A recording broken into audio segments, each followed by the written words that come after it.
Good morning, everyone. Please take your seats. We're starting now.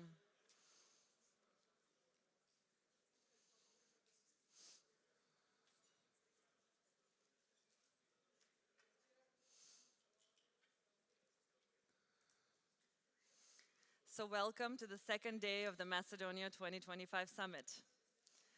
I hope that the party at Intermezzo last night was fun, and I hope that it sets the tone for the rest of the summit, the second half of the summit. Today's program is equally ambitious.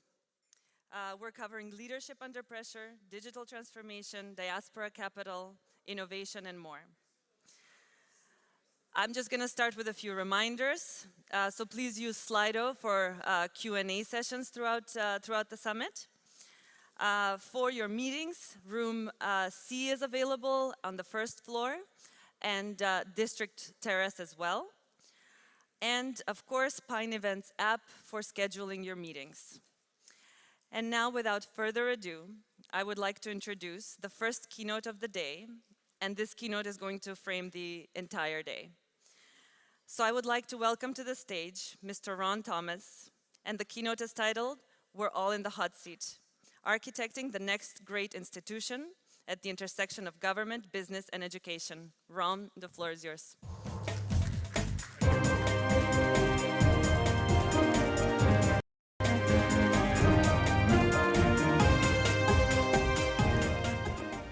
Good morning, everyone. I'm so excited to be here.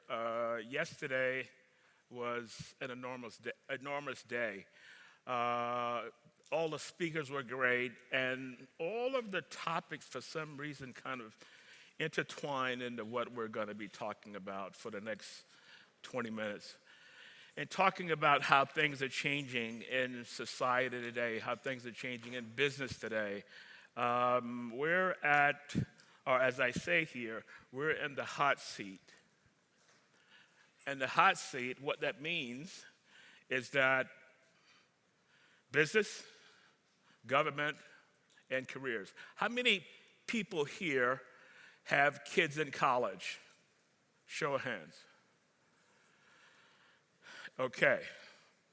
Are jobs going to be there when they come out?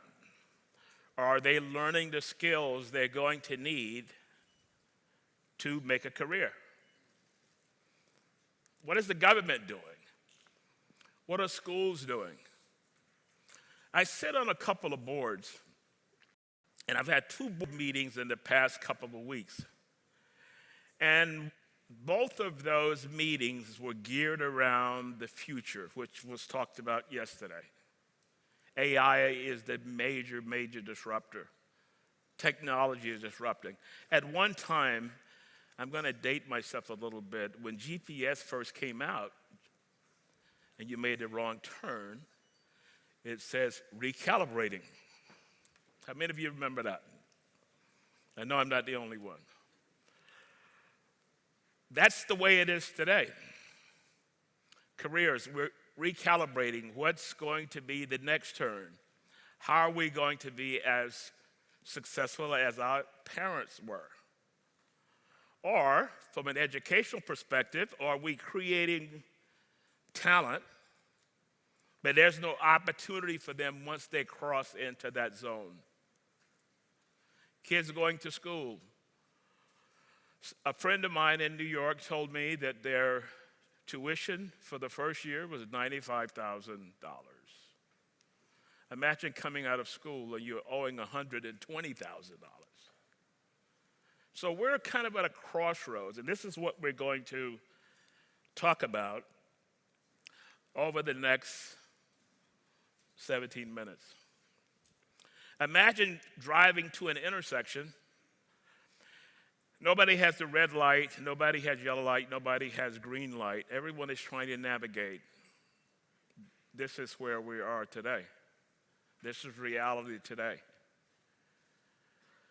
As companies are trying to adjust, colleges are trying to adjust. UCLA now are experimenting with a 3-year degree for a bachelor's. What about a doctorate, PhD? Not that I'm negating that, but what is it going to look like in the future? Because everything that we're facing today is at warp speed. And this intersection, how are we going to navigate the intersection?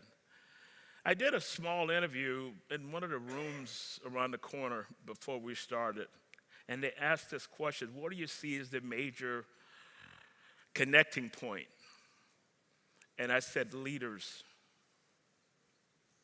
Whether you have a PhD, whether you have an MBA, whether you have a BA, BS, or whether you're a college grad, we're all in this seat. And we're trying to figure out what is it going to look like? Because we're at a point in time that we've never been before.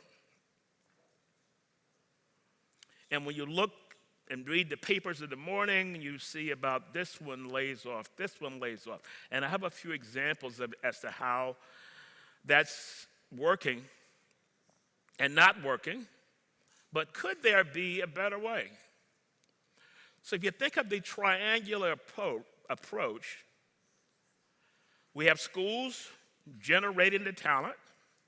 We have organizations waiting outside to hire that talent. And we have the government sitting over it, kind of making sure everyone plays nice. But it's going to take a totally different approach in moving forward. Because the old ways is not working. And all you have to do is pick up the business news every day. I asked a senior leader, I was doing some work in the Middle East. And I said, what is the last great article you read, and what impact did it have? And what he shared with me kind of scared me. He says, Ron, I'm so busy, I don't really get a chance to read as much anymore. So what is your barometer? I mean, how are you just watching pieces of the news, snippets of the news? When your kids come to you and say, I want to go and major in this particular discipline, do you say rah-rah, or do you say, may not work? I know doctors that are no longer doctoring. I know lawyers that are no longer lawyering. I know an architect who now designs jewelry. So this path that we were kind of sold on, you go, you get the degree. It's getting on an elevator. You get on an elevator, you press 12th floor, and you go all the way up through high school. You get on another elevator, you go 1, 2, 3, 4, 4, you come out and get a degree. You get inside of an organization, you press 1, entry level, 2, 3, and then you get the initials behind your name: VP, EVP, SVP, CEO. Nope, not going to work. How many of you have had your lives disrupted by layoffs?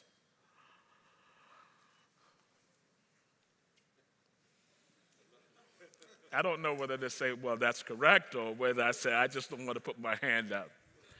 But as my father would say to something like that, keep on living. It's going to happen, either to you or someone in your family. So when we think about that, what do we do as a group of business people, a group of educators, a group of entrepreneurs? What role do we play in trying to drive this forward? Because every speaker yesterday touched on a piece of that. When I got back to my room, I took one of those white notepads I had here, and I wrote about 5 pages of notes. And I said, should I change my slides? I said, well, no, I'll just talk through it. But we're at a point that we're going to have to give some consideration, because the so-called elevator is broken. My daughter's global marketing director, she went to Penn State, $100,000 paid. But here's the deal. I talk to her when I hear her on conference calls and all these things, and I said, are you still utilizing the $100,000 that I spent? She said, no. She said 3 to 4 years out, once I got into consulting, everything had moved on from that. So when I think of educators, are we preparing for? Are we talking to? Are we reacting to it? But what it's going to take is that triangular approach. Strip all of your degrees and initials and just sit and talk and figure out how it's going to work. Because that so-called elevator of life is no longer there. And we have kids that's coming along. They want to do this. They want to do all of these things. And some are saying, nope, I'm going to go to a trade school. I hired a young man to come to my house and wash the cars. And we got into a conversation, and I said, how did you choose this business? He said, well, every summer I'd worked with the gentleman who started this, and he was so busy, so I started my own. I didn't want to go to college because my family couldn't afford it, the 100,000 plus in U.S. And he said, I bought a van, bought supplies. I worked 7 days a week. I'm at the point now of adding an additional van. Or he could have gone to school and got a degree and tried to find a job and whatever. And when you think about technology and apps and all of these things younger people are getting into, but are we still educating them the same way? So in our meeting, I teach at American University of the Emirates, and we had our monthly meeting, and it got heated at times. Because what we were trying to figure out, are we moving in the right direction, or should we step back and take a breather? One of the things we did do is we brought in business people like yourselves to educate what the real market looks like versus a textbook that may be 3 to 4 to 5 years old. Strategic learning and innovation out of Scotland. We had a meeting there about 2 weeks before that. High level, same conversation. So that conversation keeps peaking up. But yesterday, every speaker, I had so many notes. I fell asleep reading my notes because every speaker panel touched on this exact same thing. Now, when I talked about the 3 approaches, you've all heard about layoffs. Now, Meta is coming soon, 12% of their workforce. Oracle, 30,000. You'll notice it's 6 o'clock in the morning when you get that email. My background is human resources. I said, where was human resources? Where's the people side of that? I got to wake up at 6 o'clock, 5:55. Can I click on now? I click on now, and it said, you're out. Someone will contact you later. Is that the way that we are supposed to do it? Versus IKEA. IKEA was going to integrate AI into their customer service. But they took 1,200 customer service people and put them through interior design, training kind of skills. They generated $1.2 billion, $1.4 billion from that unit without laying anyone off. A redundancy letter is the easiest thing to write. But reskilling a workforce is a little more difficult. AstraZeneca, 12,000 people trained. But you know what they did? Think of your org chart. And from a certain level up, you had to become certified to level 7 in AI. Whether it was finance, marketing, logistics, you had to develop your entire team. How many of your organization has an AI strategy that covers the whole company? I'm not talking about a division. An AI strategy for the entire organization. Okay, you're on the right track. You're going to hold your hand up. It's okay. You say, could you do this? I understand the deal. But here's the key to that.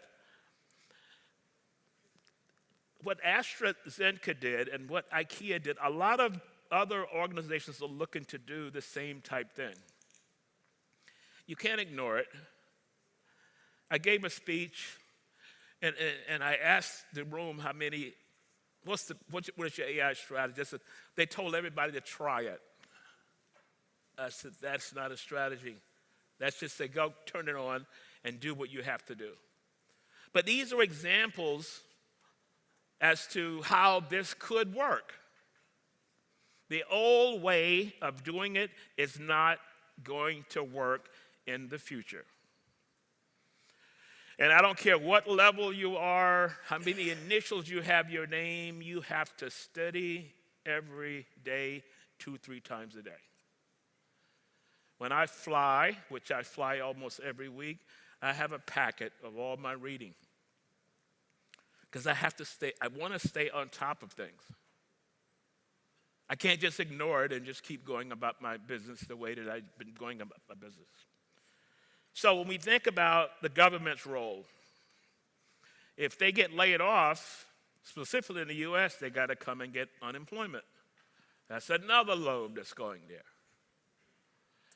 But if we were to automate, augment, eliminate, rebuild the workforce, re-credential people, that's strategic,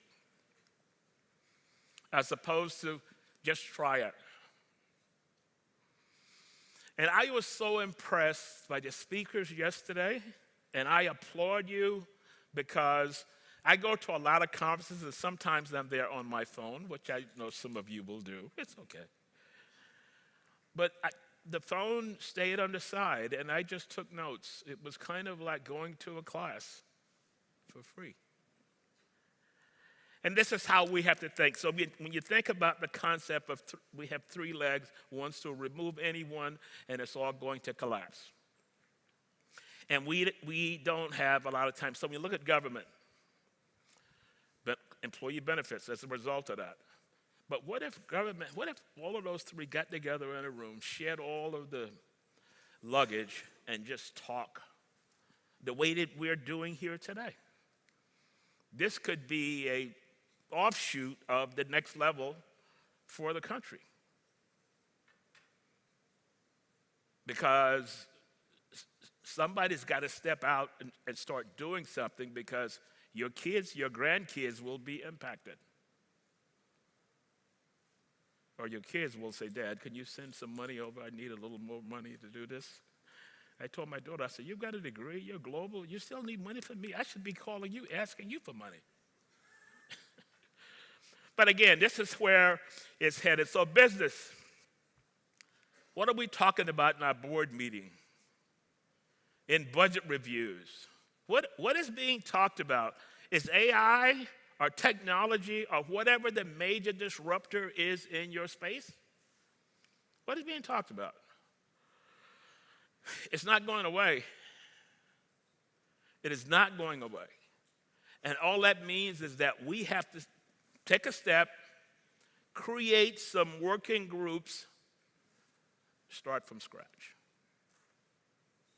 So that we can look back 3, 4, 5 years, your grandkids will say, best country in the world, because here's some things we started doing for a period of time. We were talking, you and I were talking yesterday, and I mentioned $100,000, and you said, in Germany, we go to school for free. The kids are not settled with that debt. I'm like, whoa. I would have loved to have taken my daughter and son there, and I wouldn't have had to do what I had to do as a result of that. So when we think of education, 4 years, 3 years, UCLA. At my school, American University Emirates, we're also experimenting. We're also experimenting with shortening that space. Because where did 4 years come from? I always said, so who came up with 4 years?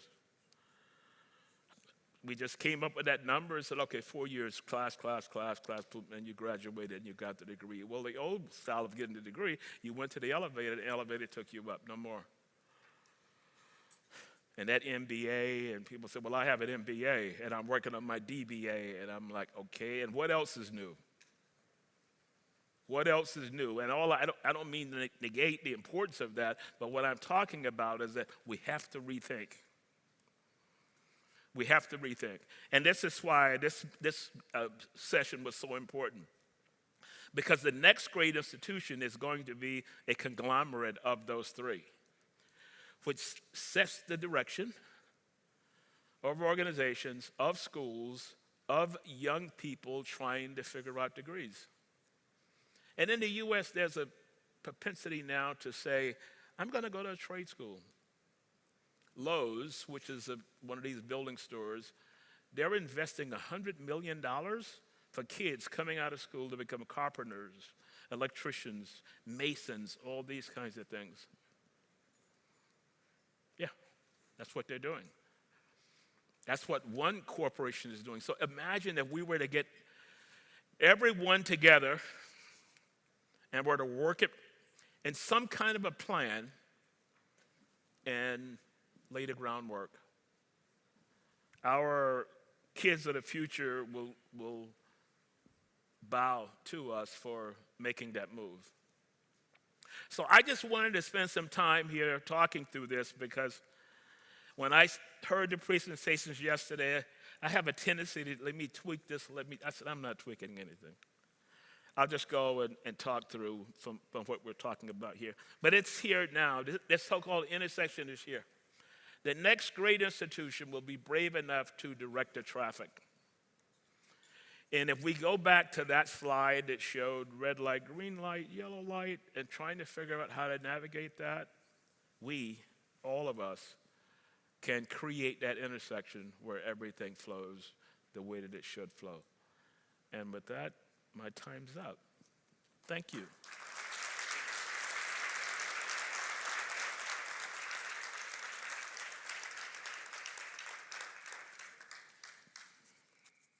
Thank you very much.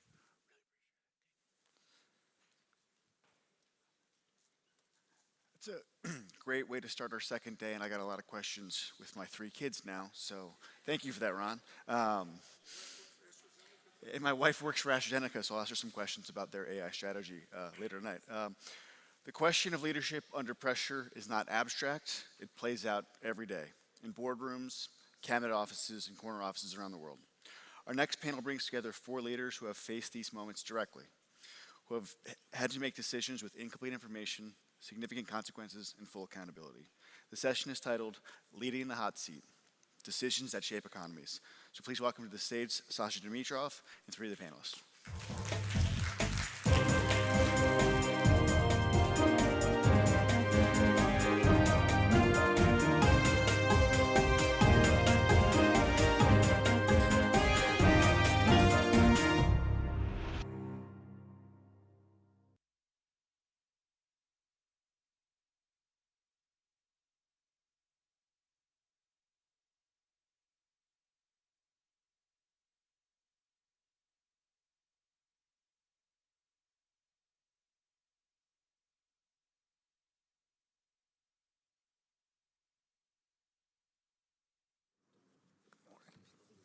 This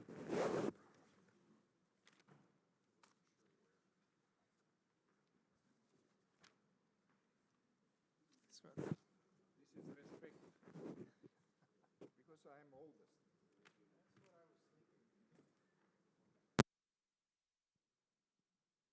Good morning.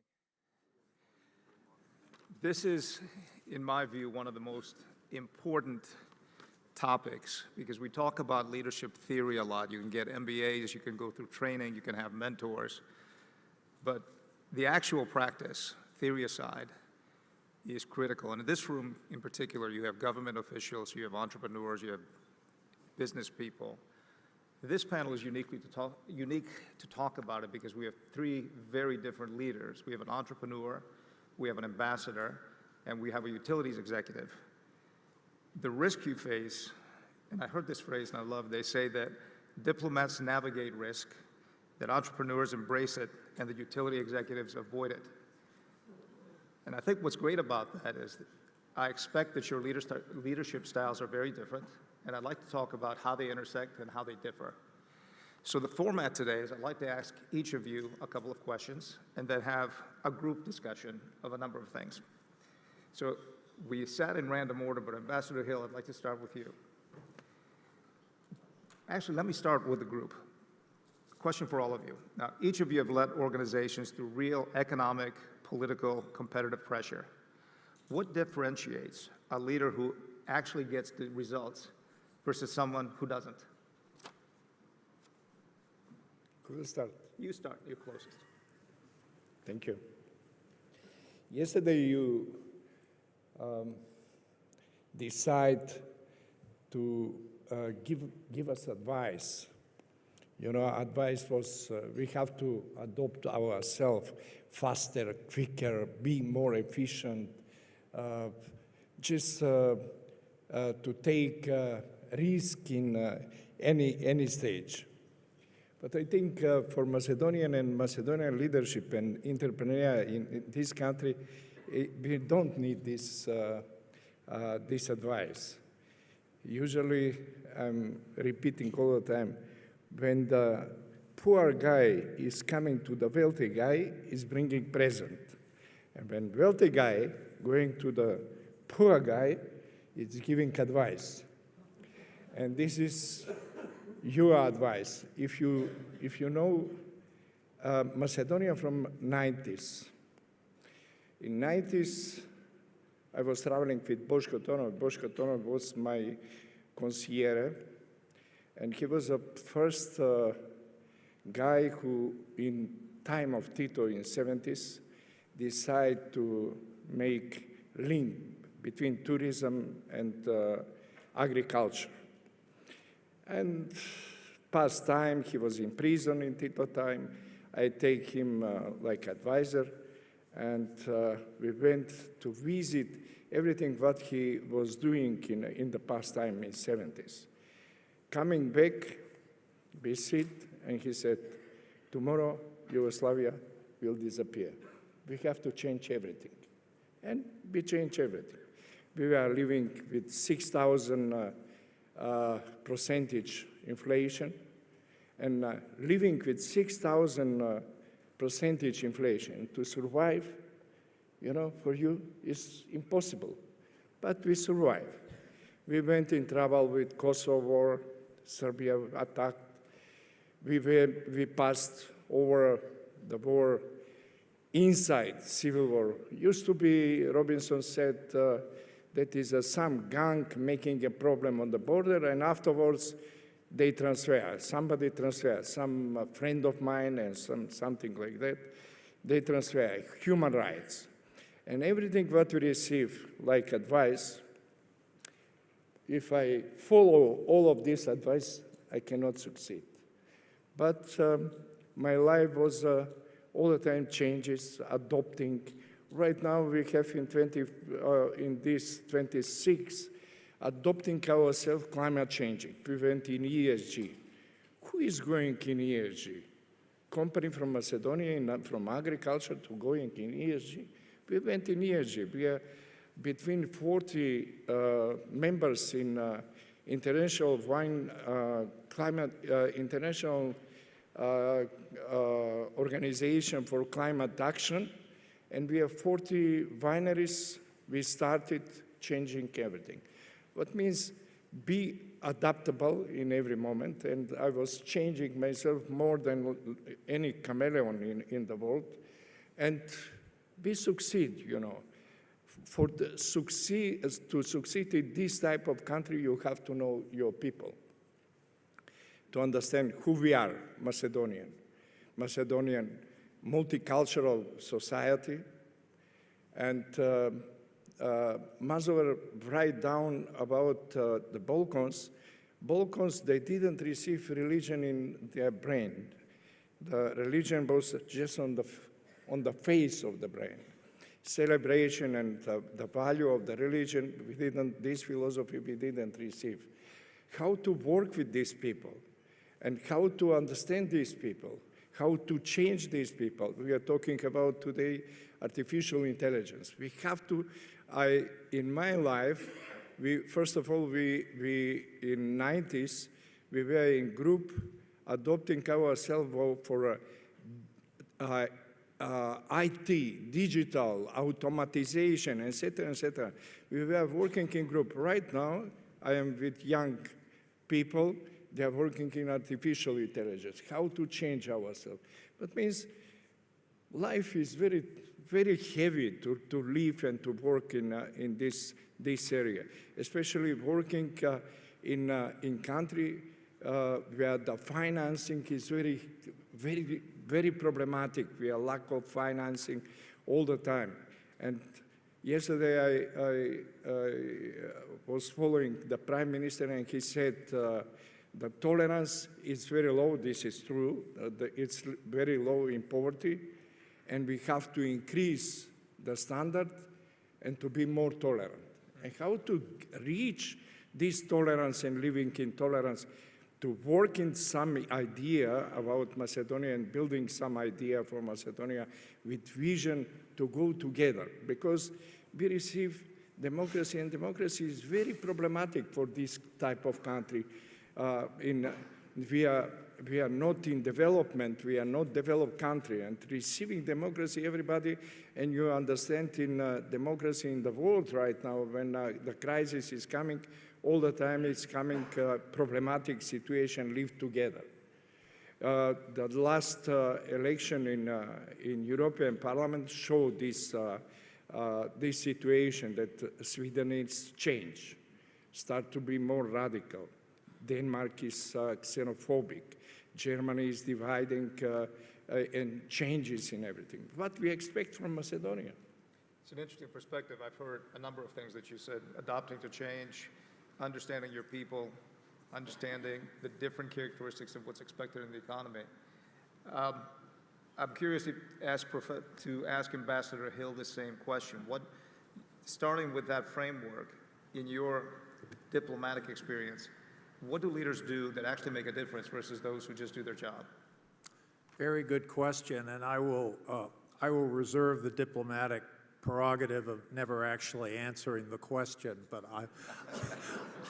I'll try to address it. But first of all, I just want to congratulate everybody involved in this Macedonia 2025. I mean, this is really, I think, so important to get this synergism. I mean, to get people who live here, work here, deal with the daily problems here, and then people who live abroad but have a special affection, people who may have left here, but Macedonia never left them. So I think that is crucial to try to bring these people together. And so it's just a phenomenal event, and I'm so honored to be here. But seriously, to your question, I think leadership is a lot of elements. I think, to be sure, Sveto addressed many of them. I always remember Sveto in the late 1990s when he told me he was going to get into the wine business, and I said, why would anyone ever want to do that? So many risks, et cetera. Well, he knows. He knows. So a lot of what leadership, I think, is inspiration. It's not only information and knowledge, which obviously a part of anything, but it's also wisdom. And so when you get to those positions, you better be showing that. But you can't really talk about leadership without followership. I mean, you've got to inspire people with what you're doing. And I think most of all, you have to inspire people with a sense of confidence, a sense of optimism that you're going to get through things. I feel obliged talking here in Skopje about the time when our embassy was attacked. We had several thousand uninvited visitors, and they tore down our fences, they burned all our cars, they burned some of the buildings around the old embassy. And then, in a spirit of imagination, they took our flagpole, which fortunately was made of very cheap aluminum, and used it in a medieval style, I think reflecting the mentality of some of the people who were attacking us, to try to knock down the front door. So I was there with the 48 embassy employees. including a journalist who was asking, who had been there for an interview, and whose main question after the interview clearly wasn't going to happen, and we were down in the basement, whose main question was, can I smoke now? I said, no, we're not going to do that right now. But the issue was to show people, hey, we have a plan, we're going to get through this. It looks pretty bad right now. I was kind of worried if somebody got the embassy on fire, would the smoke go down into the basement? No, it shouldn't. It'll rise. So we're going to be okay. But I didn't even want to discuss some of the things that were going on in my mind as a leader. But I knew my primary responsibility at that very moment was to take care of the people who were there. And I think a leader who, when people realize, hey, that person really cares about us, they will be inspired by that person's message, and they will go forward and try to carry out the message. The other issue that is so important is the notion of responsibility. When you ask someone to do something, you know, the person may do it in his or her own way, and you say, no, actually, I want it in this way. That's important because at the end of the day, you are going to take responsibility for what that person has put down on paper as an idea for going forward on something. You're going to take responsibility for it, especially because you've been involved in it. And the worst thing you can do is say, oh, gee, I'm sorry, someone in my staff wrote that, I didn't mean for, No, you got to take responsibility for everything that comes out from people who work for you. So, taking responsibility, understanding that at the end it depends on you, I think it can be very inspiring to the people who work with you, and especially when they know that you are instilling confidence in them, but you're still going to back them up, and backing up your people is very, very, I think, critical.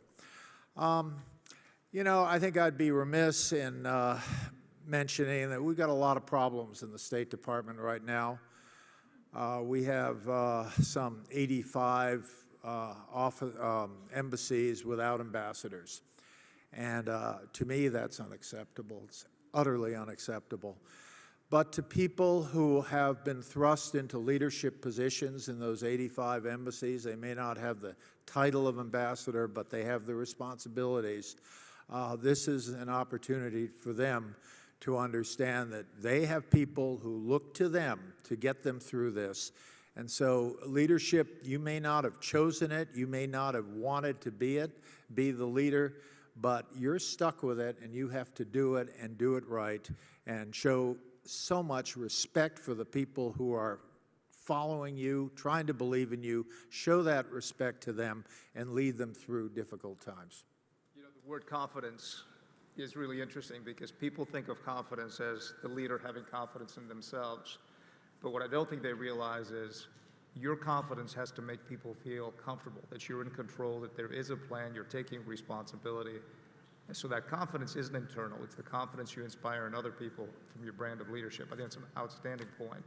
Wolfgang, I want to ask you the same question. What makes leaders? Yeah, thank you, first of all, for inviting me as a boring, risk-avoiding utility manager on this honorable podium, as you said at the beginning. I'm not diplomat, so I will try to answer more or less clear, yeah, and I try to be as kratko and jasno as possible, yeah. I would say, first of all, it is really important that a company or organization or whatever has some clear a strategy and vision, yeah? But it's not enough just to have this strategy or vision or to sit down on the table and to write it, because the most important on this topic is to work on this together, to develop it together, to discuss it together, if possible with the whole organization, yeah? Because only if the people are behind of that what we want to do, then it will be a success, yeah? So finally, that the target should be that people love what they do, yeah, that they love their job, that they can fully identify with the company and the targets of the company and the company is good for and so. To make it really short, I would like to end up with a quote from, I don't know who knows it here, this famous French guy, Antoine de Saint-Exupéry, who wrote this book about the Little Prince. And he said, if you want to build a ship, don't give tasks to your people, teach them to long for the open and beautiful sea.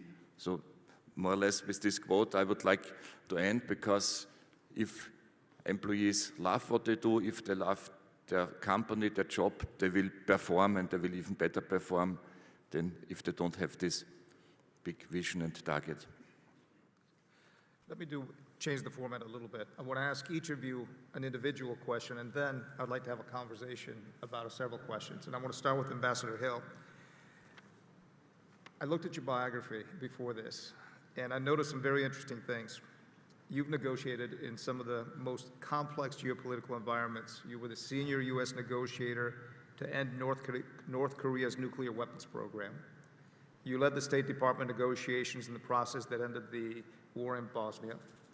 You were part of the U.S. Special Envoy negotiations that led to the end of the war in Kosovo. So here's the question. How do leaders build and sustain trust when the stakeholders fundamentally disagree on the values, fundamentally disagree on the outcome, and fundamentally disagree on the priorities? Well, as your list of examples illustrates, that's kind of difficult to get everyone to agree on something. Ending conflict, I think, is it's interesting because you're in these negotiations, and at a certain point, you're kind of removed from the conflict that you're trying to end. And I always remember we were in Bosnia, and it was the conflict. We had just succeeded in ending the shelling of Sarajevo. And in return, we were going to stop bombing firing positions, so that we were going to stop bombing, and then the other side, we were going to stop shelling Sarajevo. And I remember we had big disagreements within the negotiations about what we were doing. And because some people wanted the bombing to continue despite the fact that Sarajevo was being reduced to rubble by the shelling. And I remember at one point we went out, we had to get another set of, we were going somewhere else within Sarajevo, and so we go outside, an enormous crowd had formed of several hundred, maybe 1,000 people, applauding our efforts to end the conflict. And then you realize, okay, you're talking to some people, that's your negotiation, but you're doing it so that these people can live normal lives. So keeping in mind the broader picture of what you're trying to do, I think, is a key factor, because in a negotiation, you may start getting very specific on issues that even the general public doesn't understand. I mean, you understand that you solve those issues in order to go to broader issues, but you can get discouraged about it, but then you realize there are those people out there who really depend on you. So the sense of responsibility to do the right thing is very strong. And what you try to do is get the other side to understand that we meet in a moment of history and we've got to get through this. You mentioned the North Koreans. I don't want to say anything bad about anybody, but those are people only a mother can love. I mean, and so it was very tough. Often in negotiation, you pull someone to the side and you say, hey, come on, we can do better than what we're doing in that room there. I mean, come on, we agree, we got to stop this thing. And but with the North Koreans, you get them in the other room and say that, and they'd kind of look at you blankly and give the same statement that they made in the actual formal negotiations. That gets pretty discouraging. And when you get discouraged is when you got to get tough. And you've got to make sure your people don't see you as being discouraged, but rather see your leadership skills come through. And make sure that your negotiating team has a sort of concept of renewed energy every day and that goes forward and tries to deal with these things, because you know that a lot of people not in the room are depending on your success. What's interesting about that is we're talking about historic negotiations to end wars, but that's directly translatable into business disputes. When you're negotiating with a customer, when you're negotiating with a competitor, when you're involved in a lawsuit. Would you agree that the same sort of principles apply? I think it's true, and that speaks to the role of emotion. Because sometimes you're in a dispute, you're just so mad at the other guy, but you've got to kind of keep a very clear, mental compass of what you're heading to. And maybe you can't stand somebody. Maybe you just want to go against the person because you don't like the person, but maybe that's the wrong thing to do. So you got to kind of keep your emotions in check. I mean, at times you get angry in a negotiation, but really anger has no role in a negotiation because, I don't know if this has been done in, the medical field, but I think people who get angry, their IQ goes down. There must be some study of that fact. So why have your IQ go down at a time when you really need it to go up because it's a tough situation? So I think anger may have a role, but it should be more performative. I remember one time the North Koreans came back from a break and said, oh, we cannot accept what we just accepted. And so, you're furious at these people, but you just say, well, okay, you just took a break, I'm going to take a break, but I'm not coming back. And I got up and walked out. I went to the Chinese, who were in the chair of the negotiations, and I said to the Chinese, they've just agreed to something, and then they didn't agree to it, and you're going to have to deal with your little friends there. And the Chinese said, they're not our friends. I said, well, if it weren't for you, we wouldn't have a North Korea, so I'm calling them. So we had this kind of, I wasn't angry, I was simply pressing a point that you Chinese need to take responsibility for what they're saying. And lo and behold, the Chinese went and talked to the North Koreans. They came back and told me, all right, they will talk to you now. And I said, I don't want to talk to them until they agreed to something they already agreed. It's hard enough going up these hills and getting something done, but when they send you back down to the bottom of the hill and you're supposed to go up again, not going to do it. So I used a lot of emotion in this, but it was more to make my point, and I was under control on that. Let me switch the question a little, and this is for you, Wolfgang. Trade-offs. Now, you're one of the leaders in the energy industry. You've got a lot of audiences. You're balancing regulation, transformation, public expectations. How do you make a decision as a leader when every option involves a trade-off? Yeah, thank you. It's really the matter of fact that there are very, very often the different trade-offs between the different targets and regulation and open market and I would say, first of all, it's very, very important to concentrate on the things where we can make influence. Yeah, I can 2 hours talk about the war in Iran or in Ukraine and talk about price of oil and gas and some things, but I cannot influence it, never. And therefore, it's better to concentrate on these things we can influence and to focus on these topics. And when we have the different discussions in the company, it's from time to time just necessary to bring the people back to the topic and not to let them, let's say, fly away in each direction. What is also from my point of view important is that the topics and the problems and the challenges nowadays are really, really so how to say, complex, yeah, and not one leader can say, okay, we make it this or in the other direction, yeah. Usually it is really complex, and what companies need and our companies needs is agile teams, yeah, agility in the people, in the teams. And in this regard, we can learn a lot from Macedonia, I have to say this, yeah, because as an Austrian guy, born in 1965, it was all the time just steadily going up, yeah. As Veto told about all the breaks which have been happening in this country. And my colleagues here in Macedonia are really quite good and resilient and strong and always optimistic, yeah, and not so easy to lose their positive energy. So we can learn a lot from Macedonia in this regard, I wanted to say. Second is also, it's important to have diverse teams, yeah, that means different age, different education, men, women, and so on, because diverse teams usually bring the better results, yeah. But at the end, of course, at the end, there has to be a decision made, yeah, and we have also in our company, you get feedback from everybody, from above, from down, from left, from right, yeah. It's very positive, but sometimes I say, okay, thank you very much for the feedback, and now we have to go in some direction. Yeah? So sometimes also you have to make then a decision, and sometimes it's better to make wrong decision than no decision.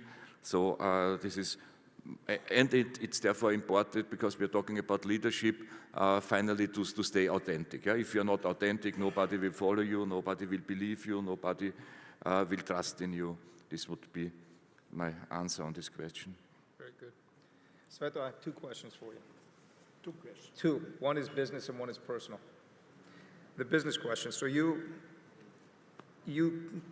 wine company, Tikvesh, successfully competes globally against companies that have much more resources, much more name recognition across the world. You work in a wine business where the product takes years to make, and the market can shift overnight. So the question for you, first question, is how do you lead a team with conviction when the payoff is long and the pressure is short term? And then the second question, do you think patience in a leader is something that's learned? Can you learn patience, or do you think that's an inherent trait? You know, you are taking me in memory and history. Usually I am escaping to talk about history because everything in Macedonia and the Balkans is historical. And from very beginning, I told to my friends, you know, don't dig in Macedonia. You will went in trouble. But we are still digging in history and living in history. But, you know, talking about Tikvesh and go in Tikvesh, why, what was the reason to take Tikvesh? I was in brewery. Brewery was a highly profitable company, working with Heineken and Coca-Cola. But, you know, some individual like me, we are stupid and romantic. We have some romantic feeling, you know. I said Macedonia all the time was talking about we are wine country, we are best in production of wine. Yes, Macedonia was 50% of total production of wine in former Yugoslavia. And I went to my friends, because politicians is all the time my friends. They respect me, but usually I said, don't help me. It's hurt me. Don't help me. And I went in to tell them, listen, guy, I'm going, just leave it, and I will do it. And takes some time. 6 years, it was an organized strike beside the gate of Tikvesh. And making decision in that time, it was a terrible time. All the time was a problem. We have a terrible problem with one Ministry of Finance who made it blockade, hate me individually, but he hurt the company. Company was some dead, and he didn't any right. Overcome all of these things and talking to people and taking, usually when we have a problem, I'm not looking, hiding behind. I'm looking to find solution for the problem. Coming back from, I was coming back from France, and was beginning of pandemic in that time. And that was 29 February, coming back from France. I came, I went in my company, and already decide to kick out 30% of employees because we went in trouble, not selling product, et cetera, et cetera. I called the manager, and that time was another guy, manager in the company. I told him, nobody will be kicked out from the company. When we have fear, and to increase the fear in the company, really it's not decision how to save the company. We have to be together and overcome the fear, and don't think about to hurt some individual employees. And we survive, because I usually say to my young colleagues, employees, that they have to overcome. I'm here together with you, and we will overcome all of these problems. Right now we have situation, Russian-Ukrainian war, spreading all of this fear all around us, and you can see adrenaline is very high. When you have adrenaline, you are non-rational, and everything is going on different way. We have to escape. Don't follow the group. Be individual and build that trust and time with you, and we will, at least we will win in this area. But nevertheless, we build a company, and from very beginning we knew we cannot be average. We have to be the best, or we will die. And that is true. Right now, what we are doing, nobody is doing in wine industry. They recently, it was some information about that Tikvesh was recognized like most innovative company in wine industry. What means expectation, and what we expect from very beginning, and we take this risk because wine was one of most important product in Macedonia. In each republic we have something important. Macedonia has in agriculture tobacco, rice, grape, what we have, and vegetables. Right now, Macedonia from 36% GDP in brutto product, we went from agriculture and food industry. Right now, we are less than 10%. Everything what we are doing, we were doing in taking measure in the previous period, because we signed this contract, Pact of Stability and Free Trading with European Union and World Bank, without any thinking about what should be happen in next stage. And right now, Tikvesh is almost 50% of total wine industry, 20% in export of agriculture product. We expect that we have a chance, and we are working on that. Just to be not regional. We are already international company, and one of the most prestigious wine company in the world. In the world, you have measuring companies in wine industry. The biggest winery is on the level 10, on the level 100 million revenue. We are almost 70 million, and we like to reach this to be between 10 companies in the world. Which leads to the second question. Do you think patience is inherent, or do you think it can be learned? I know that working in the brewery takes me 20 years to change everything, because we are talking about changes immediately. How many of us is ready to change themselves? Usually we are expecting everybody to be changed, but not me myself.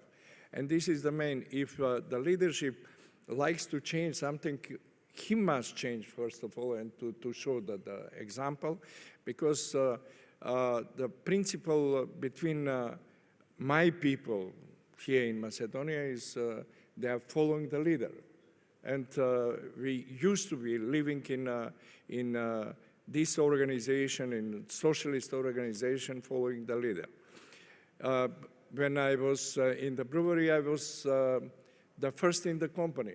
5 o'clock in the morning, I was controlling who is coming, when is coming, etc., etc. This is the same story. In Carlsberg Brewery, it's a painting. It's a two painting. One is painting father's view. And father's view was on the gate. And son's view was a fountain and the garden. This is the next generation. But my view, and you know, changing, especially changing the culture and philosophy in the company takes time. You know, you're living in Anglo-Saxon surrounding in United States, but here, I told you, because we are Orthodox, we didn't build this type of culture to have philosophy, to respect each other, to be tolerant with each other, etc., etc. And we have to build, and usually I left the company brewery, and still now the brewery is one of the strongest and no any problem inside between the workers. Right now in Tikves was local company, but with so many negative impact because it's in small city. It's so many conflict of interest between in small town. Everybody is linked with everybody. But right now, when you are going in Tikves, it's a different situation. It's a different atmosphere. I'm not going frequently in Tikves, but you can see everything is settled. It's not some kind of some kind of extreme things to be happened in Tikves. The main problem was how to build. In beginning was everybody was working on own way, to understand that we have to go in the system and following the system and working on that way to be the best. And you know, for all of these things, you need time and to be patient and to understand. And usually I'm telling to my employees, if we have positive people, 51% people is positive, but we have to upgrade them to be more positive for themselves and for ourselves. Understood. Wolfgang, let me switch topics for a minute. I want to talk about people. How do you keep people? How does a leader ensure that he gets the right people and that he keeps the right people? Yeah. First of all, to get the right people and then afterwards to retain the people is really an important topic. And I would say that we as a companies and as a company leaders and managers, we have big responsibility on this topic, because very often I hear the government should do this and that and this and that, but finally it's on us and on our companies to be attractive for people. And what my experience is in this regard is, I mean, in my company it's easy because we can explain them, okay, you can do everyday useful things. Yeah, we are working on the digitalization. We are working on the security of supply. We are working on digitalization of processes for our customers. We are working on renewable energy, and. Everything is a useful thing, and everybody can go at home in the evening and tell to his wife or husband or children or friends, okay, what he or she did the whole day. And usually if you're running a company with a purpose, it's much easier to get people and to retain people and to keep people and to motivate people. And then I'm coming to that what I said at the beginning. People have to love what they do. When they love what they do, then they will stay in the company. But it's not so easy. I mean, there is a lot of problems which can occur. And my experience also is it is not so much important to motivate people, it is much more important not to demotivate the people, because usually 95% or 90% of the people are motivated and they want to do useful things. And when we're talking about these new generations, I don't know what this is, X, Z, and I don't know, anyhow, they want to have useful jobs. But I can say also for me as a more or less baby boomer, also it was important to have a job which makes sense. And when I listen to the other people on the podium, they all did things with purpose, and so this is the most important, I would say. And what can be an advantage if you have an international company? People want to, many of the young talents want to work international. They want to have clear structure. They want to have fair conditions to make a career. They want to have the chance to go abroad for a time, but then to come back. And it's so important for Macedonia to come back. So it's a lot of things. And finally, it's the culture and the culture and the culture and the culture of the company. Thank you. We are almost out of time, and I'd like a little audience participation. So there's a question here that I'd like the audience to answer with your voting buttons. I wrote the answers as far as the multiple choice. They may or may not be the right answers, but then I want to ask the panel on what you believe the right answer is. So on the board, the question is for the audience. In one sentence, what must leaders in this region do differently in the next 5 years to truly compete globally? Vote. We're not going to see the answers until after the questions, but we have less than 30 seconds left. Each of you, tell me the answer to that. You know, still we don't have a common vision for Macedonia. We're still working on a different way, because we are living in, it's not easy to answer it in a short answer in this area, because, you know, we are a multicultural society. Immediately in democracy, we divide this society. We have to be together. We have common goal for everybody. Non-Macedonian, non-Albanian. We are citizens of Macedonia, and we have to build nationality of Macedonia, be together. This is still non-understandable for everybody of us. And this is the main, how to be agree and how to be together. Whoever came up with that expression, think globally and act locally, I think was really onto something, because I think especially in the Balkans, what is absolutely crucial is for leaders to understand the absolute essential quality to work with other leaders. If the Balkans all comes to the, European Union in a position of working together, I think it's best for everybody, because the other line I've always liked is alone you can go fast, together you can go far. And I think there needs to be much more cooperation. Europe may love the Balkans, but they don't love the problems of the Balkans. So if you can work together, if you see Albanians, Serbs, Macedonians all working together, that is a much more attractive proposition.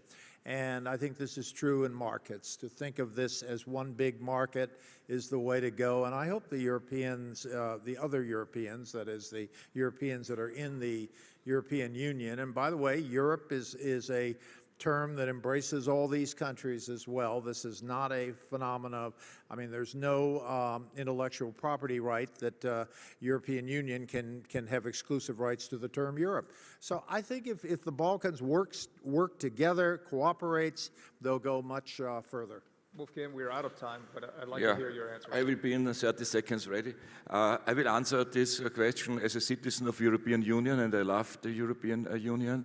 But there is this famous saying, the Americans make the innovation, the Chinese make then the production, and we in Europe make the regulation.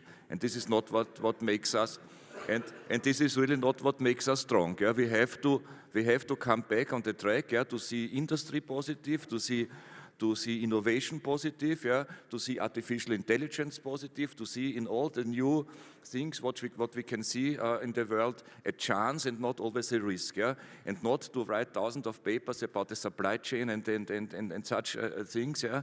So this is really what would bring us forward, and not only the European Union but the whole region finally. Tochka. This is an extraordinary panel. Thank you. Let's see the answer, by the way. Thank you.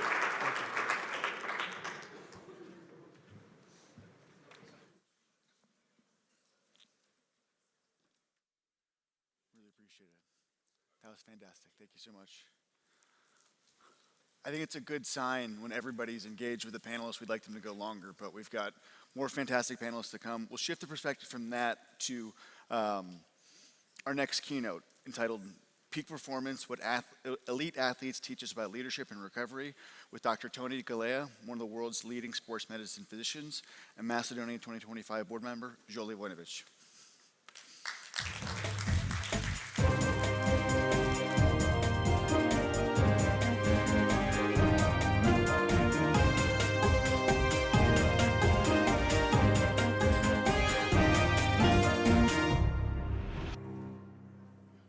Well, just to give you an update or brief info, when it comes to sports, they call me, otherwise they don't. So, anyway, it's not just related to sports. We are talking a lot about investments, AIs, human capital, and always come to human as a most important capital or the asset of the companies, and that's really connected to health. Because without healthy people, we cannot perform, our companies cannot perform. So, just as an announcement, our guest today is one of the most significant persons that has worked with numerous athletes, celebrities, executives.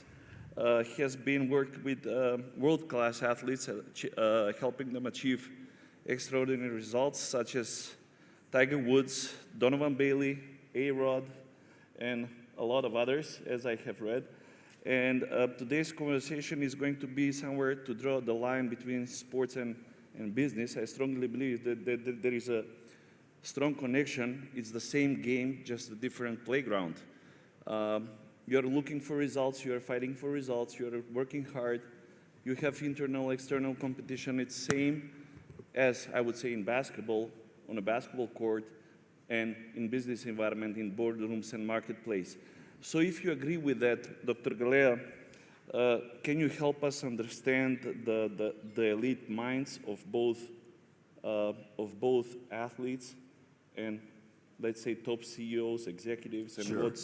what's their connections in these terms? What are their main characteristics of high achievers, which you have worked on both sides?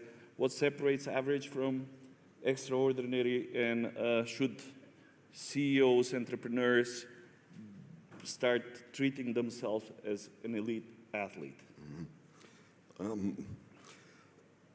Everyone in this room is a builder, a leader. You're very much like the elite athletes that I treat and look after around the world. But what's different between the elite athlete and I think some of us in this room is what I term the 5 Ps. Proper preparation prevents poor performance. The elite athlete, it's not about the performance, it's about the preparation. The focus, the longevity is all preparation. The public sees the performance, but the work, the recovery, the investment goes into the preparation. And as a leader, you have to identify how do you prepare not only yourselves, but your team to perform, to face adversity to fail and achieve. And I'll give you an example. One of my athletes, the most difficult athlete, was a case, a young man named Ronald Forbes. He was a track and field hurdler for the Cayman Islands. 3 months before the Olympic Games in Rio, he ruptured his Achilles tendon. And everyone said, you know, you're finished, you're not gonna be able to compete. And the doctor said, you need surgery, otherwise, but you're still not gonna compete at the Olympics. So he came to me and he asked, you know, I need to be in that stadium, I need to compete for 2 reasons. And the most important reason is I'm carrying the flag for my country into the stadium. The second is I don't want to win, I don't want to be on the podium, I just want to compete. He was one of the top runners in the world. So at that time, I created a process in the late 90s or late 80s with Jonathan Bailey, where we would take blood, we take certain components of the blood, platelets and different cells, extract growth factors to promote healing in the tendon. So the biology for me was the most important, not enhancement, but recovery. How do I improve this condition, allow him to reach his goals? So what we did is I injected his tendon, I mobilized him for a while, and then I put him in a hyperbaric chamber to deliver oxygen to the damaged tendon. Then we put him in a swimming pool for early rehabilitation. The other thing that was important was selecting the team around him who was going to achieve the goals as well. But from a leadership perspective, and I think it affects you, the fourth element was the most important, was trust. He had to trust me that he wasn't going to re-rupture his tendon, which within 3 months and a load on that tendon of being a hurdler, the probability of tearing it again was high. So the trust in this case was the most important factor. So Olympics were a week away. He hasn't jumped a hurdle yet. So we got to Brazil. He started running. He started jumping some women's hurdles. But then he entered that stadium carrying the flag. He finished last, but he finished, and he didn't miss one hurdle. So in this case, as a leader, what was important? Crossing the finish line and having the trust in the biology that he wasn't going to re-rupture his tendon. So with your own teams that you lead, some of the individuals have to trust you can get them across the finish line. And they have to trust you that they're going to have the capacity to do that. The second case I'll discuss is probably the greatest hockey player in the world, the fastest hockey player, the most skilled hockey player. He sustained a very complex knee injury. And they asked me, do you think I could fix it without surgery so we don't impact his ability to return to play? So he trusted the process. I knew the biology. I knew what I had to do. We selected the right team around him. But in this case, the important lesson as a leader, because he was so high profile, I had to keep invisible, which means someone else takes the stage, takes the credit for his guidance. My role was to get him better, so he can play hockey to his full capacity. So as a leader, sometimes you have to be invisible. You let others take the credit. but at the end of the day, you've achieved your goals of the success in the performance. So again, proper preparation prevents poor performance. Perfect. When you, I'm sure everybody in this room heard about 4 Ps, 7 Ps, and who knows how many Ps that we learn in business, but this one is a new 5P that you have shared with us today, and I'm very thankful for that. You also developed your theory about longevity, about performing at the highest level for a long time. We have examples today we read that LeBron and Cristiano Ronaldo are really investing into their bodies, some of them say millions of dollars. What's your theory about being successful for a long time for executives, we say now, because with athletes it's very obvious. The result is there when the scoreboard says, we know the result, who won and who not, but we have to last longer in the same competitional environment in the business. So what's your advice to the executives to last longer, let's say? I'm in my 40th year of practice dealing with athletes from every spectrum of life. And again, it's preparation. There's no shortcuts. Sleep, nutrition, making sure you don't break down. There's no shortcuts. Preparation is longevity. You have to be able to prepare yourself for your goals. And it's always preparation and recovery. That is longevity. There's no shortcuts. You know, there's something people talk about, well, you know, sometimes I get an athlete who says, well, I want to take, like, mainly the mother and the father. They say, can you give them something, make them bigger, stronger, faster? That is not longevity. That is a biological risk. For short-term gain, they jeopardize longevity. There's absolutely no shortcut to longevity. It's discipline. It's preparation. It's not abusing. You know, we have fun, we drink alcohol, you sleep 3 hours. If you do that for a long time, that's not longevity. You can do it, but there's a limitation on how you're going to perform long term. And the best athletes that I've been exposed to, they know the formula. They respect every component of what they do, from their sleep, what time they go to bed, what time they wake up, how they work out. There's no such thing as rest. It's active rest. They're always doing something during the recovery process.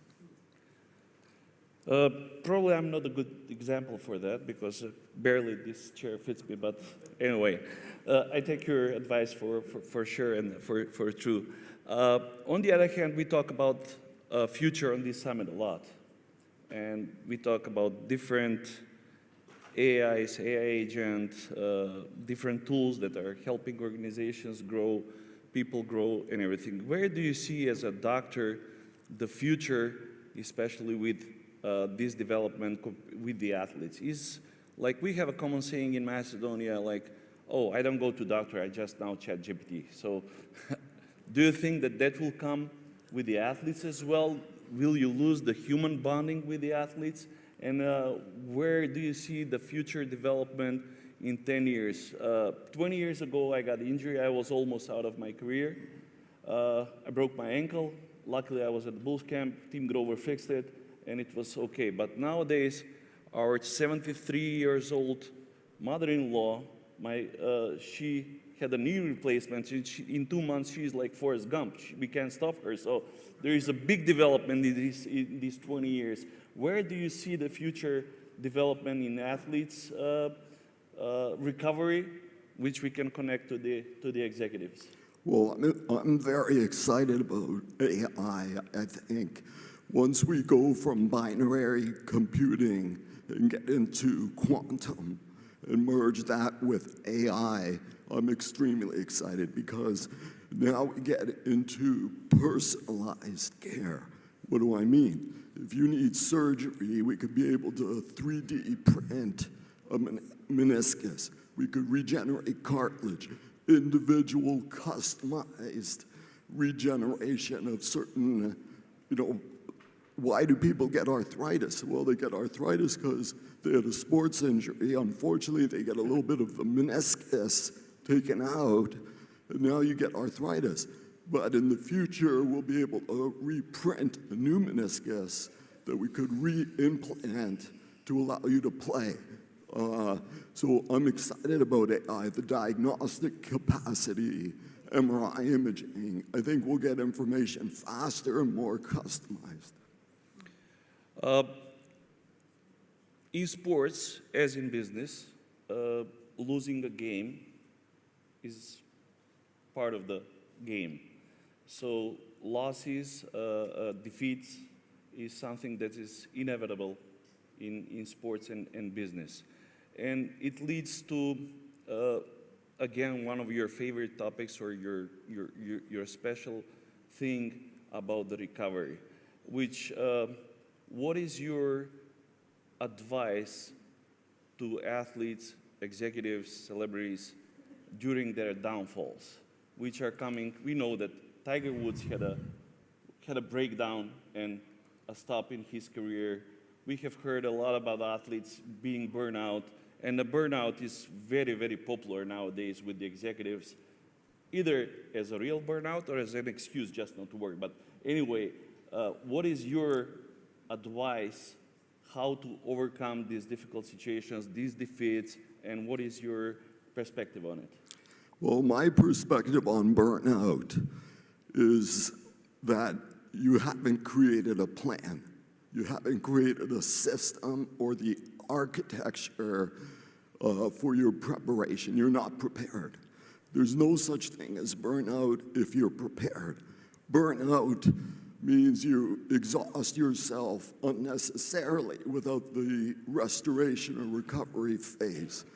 So if you don't have a plan, there's no such thing as longevity. If you don't have the architecture to recover, you're unprepared. So for me, burnout occurs in those athletes that are misguided. They may have talent, they may have the genetics, but they don't have the discipline or the plan or the structure or the architecture in their preparation.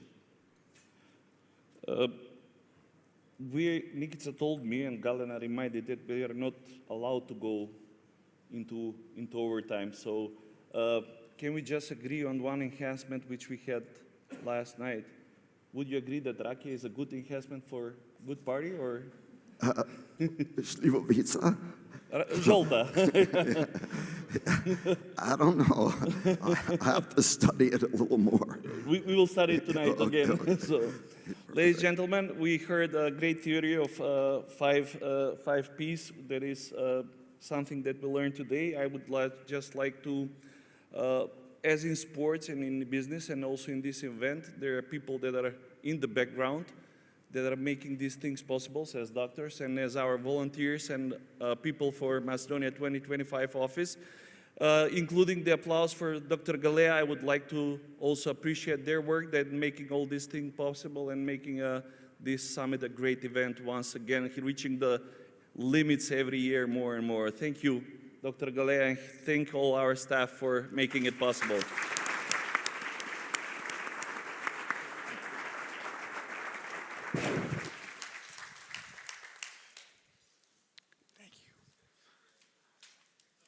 That was an energizing morning. We've got 25 minutes for a coffee break. I expect you all back in your seats here at 11. Thank you.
Welcome back, everyone.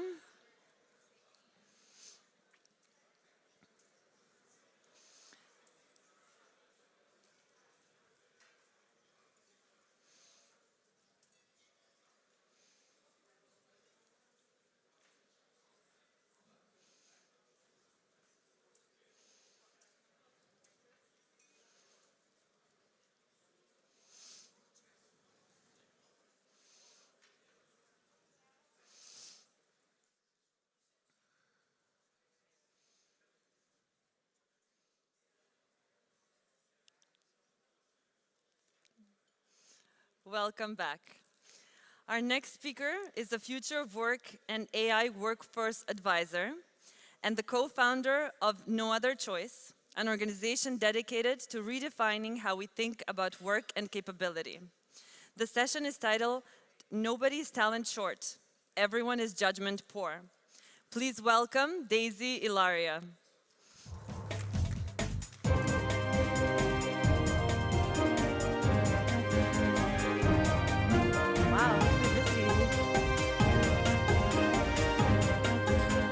I don't know what to say. Okay. Just waiting for everyone to settle. It is my first time in Skopje, and it's been very nice. All right.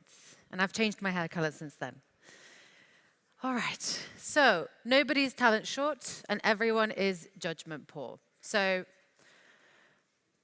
can't find the right people for what? This is the question I ask every CEO who tells me that they have a hiring problem, and almost none of them can answer this. And it seems like in this day and age with AI, the problem is only getting bigger, because from recent data from Manpower, 72% of employers say they struggle to hire. And although this is happening, 220 million people on LinkedIn, this is from their own data themselves, say they're open for work. So 72% of companies can't hire. Millions of people are open for work. And AI alone has created over 5 million jobs this year. So the math ain't mathing. So there's plenty of people, plenty of jobs, but so many companies can't seem to find anyone. So what's missing? And when you go with a headhunter or you ask a recruiter, recruiters know how to recruit. They know how to find someone. Headhunters know what they're doing. And candidates know how to apply for jobs, right? Most people that you headhunt or source, they're already employed, so they know how to find a job. So again, what is missing? What's the misalignment here?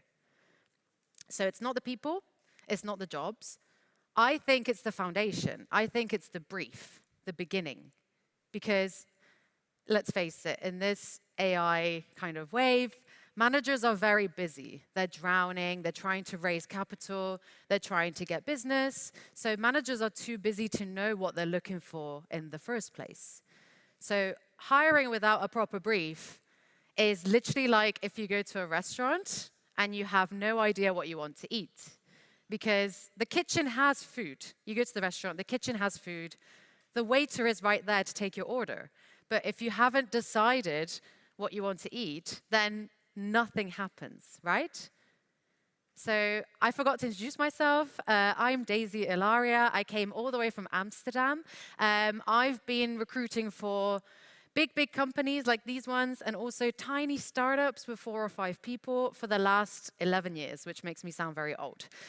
So I know a thing or two about hiring. And I've just started my own AI recruitment agency as well about 2 months ago.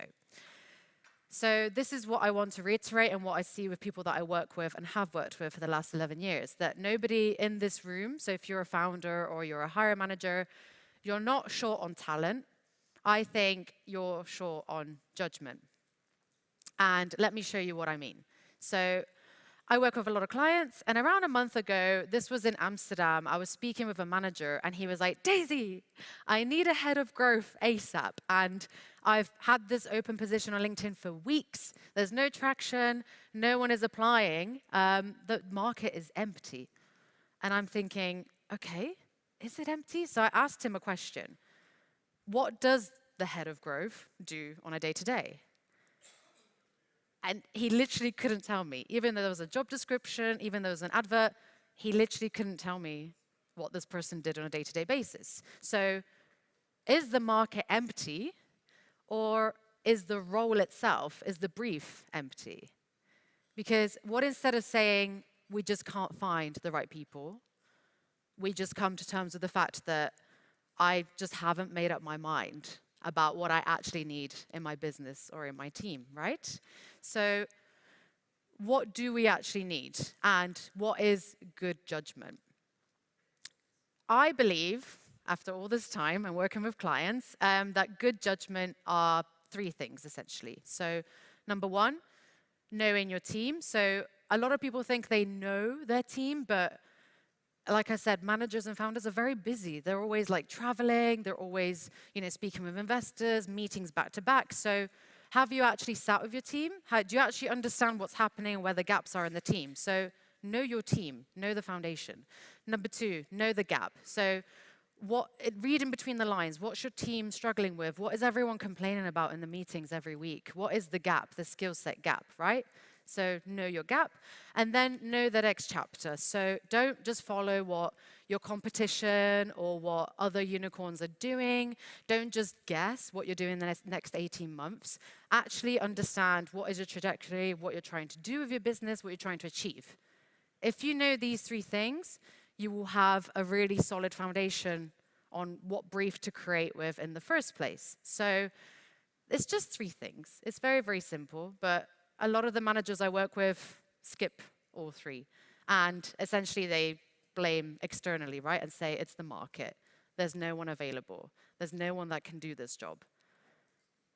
And on top of all of this, let's talk about AI. So we love to use AI for doing things for us, so we can also use it for recruitment, for hiring people, right? So again, if the foundation isn't there, yes, AI can make you go faster at what you're good at. So if you have good judgment plus AI, of course you're going to be 10x sharper. But if you have bad judgment and a bad foundation, and then you use AI, it's just going to keep going wrong, essentially.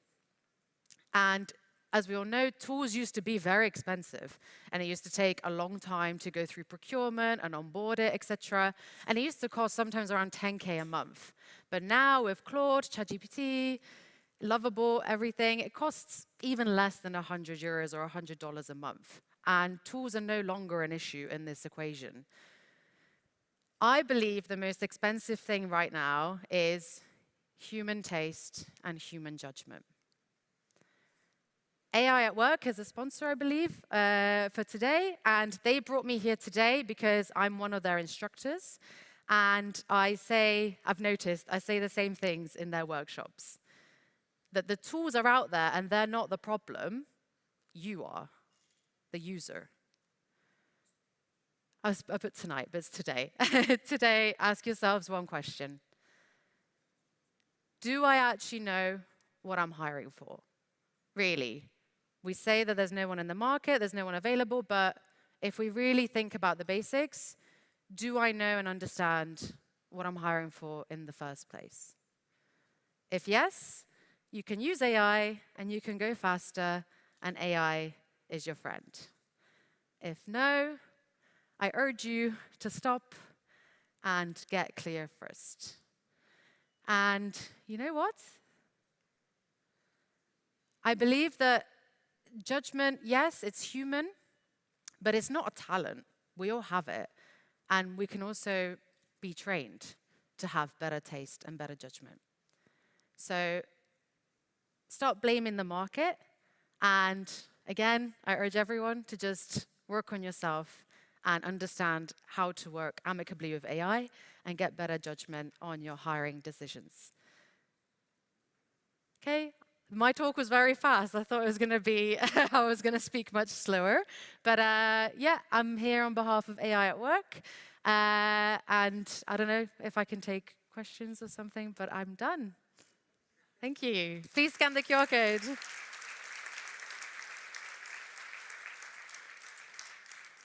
All right. Yeah, I was really fast. Yeah. So helpful today. I don't know where I should do this. Thank you. I hope we stay ahead of time the whole day. So the next session is titled Digital Competitiveness, AI, Data, and Industry Transformation. I would like to welcome our board member and Director of Engineering at Microsoft, Kati Itseva, and her speakers. You have the floor.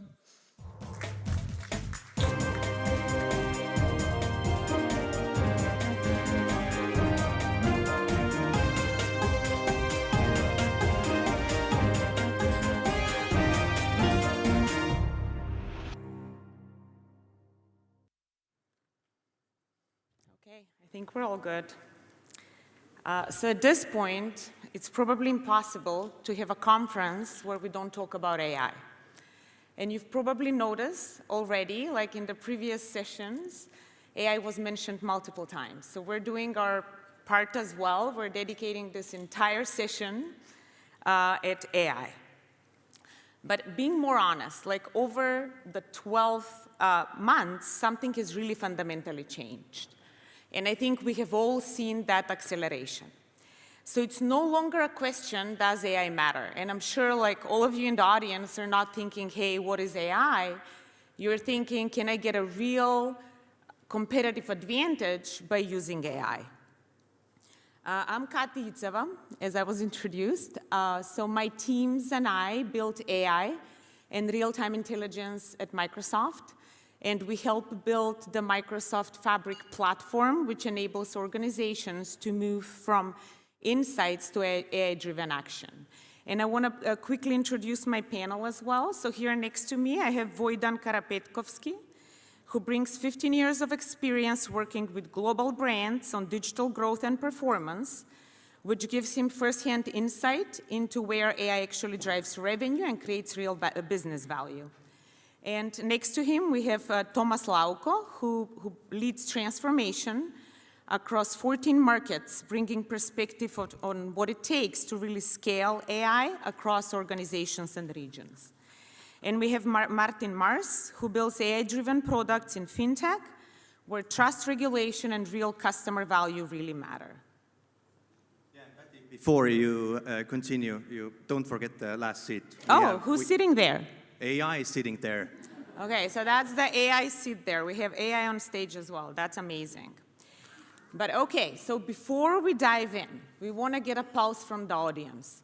I know usually you go to these conferences and everybody says, please put your phone away, etc. I'm asking you to take your phone out right now. This is the only time I think you'll be asked to do that. Well, yes, to put questions as well. So please scan the QR code. Because you know what? We're going to talk about AI. But the first thing we want to see is we want to see where you guys are today.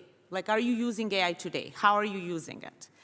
And this is an anonymous survey, so please be honest. Like, tell us for real. Like, are you really doing something real with it? Or is it just helping you write, I don't know, better emails or better questions? So I'm going to give you 30 seconds. Please scan it. We really want to see your results.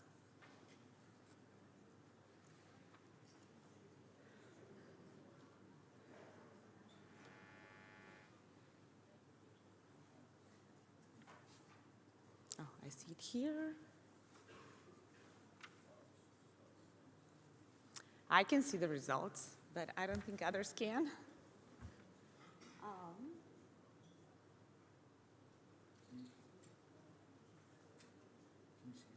I can see it, but I don't think everybody else can. Oh, okay. That's great. Ooh.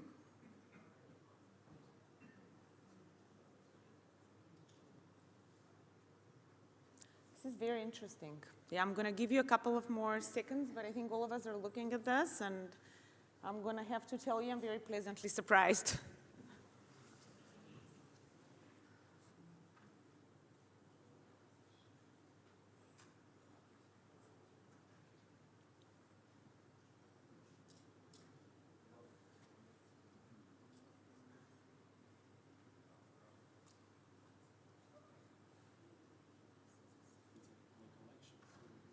Yeah.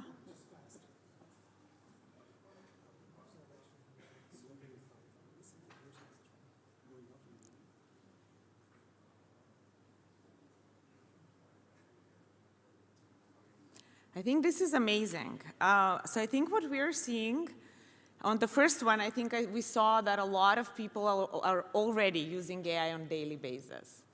And I was very pleasantly surprised that a lot of people already feel that they're seeing the transformation in their business. And I think that's really, really amazing. Because I just want to share, I talk to a lot of customers through my work at Microsoft, and I'm sure my panelists do, and we know that it's a learning process for a lot of people. So this is super encouraging. So we also see, I think at the last one, we saw that there are challenges all over the place. So this is very interesting to see. We see challenges with data quality, skills and talent, kind of like most of the things that we put here. So that's exactly what we're going to talk about today. So let's dive in. So let's start with a quick opening round. So we'll go around with the panelists. So let's start with what changed most in your world because of AI in the last year? Because I think, and Vojdan, let's start with you.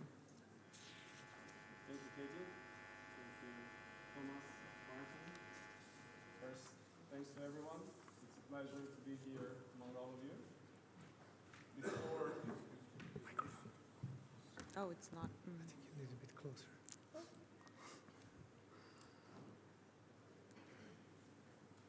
We hear each other?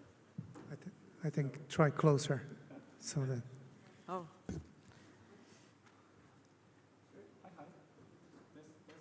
No. Maybe you can take the AI seat.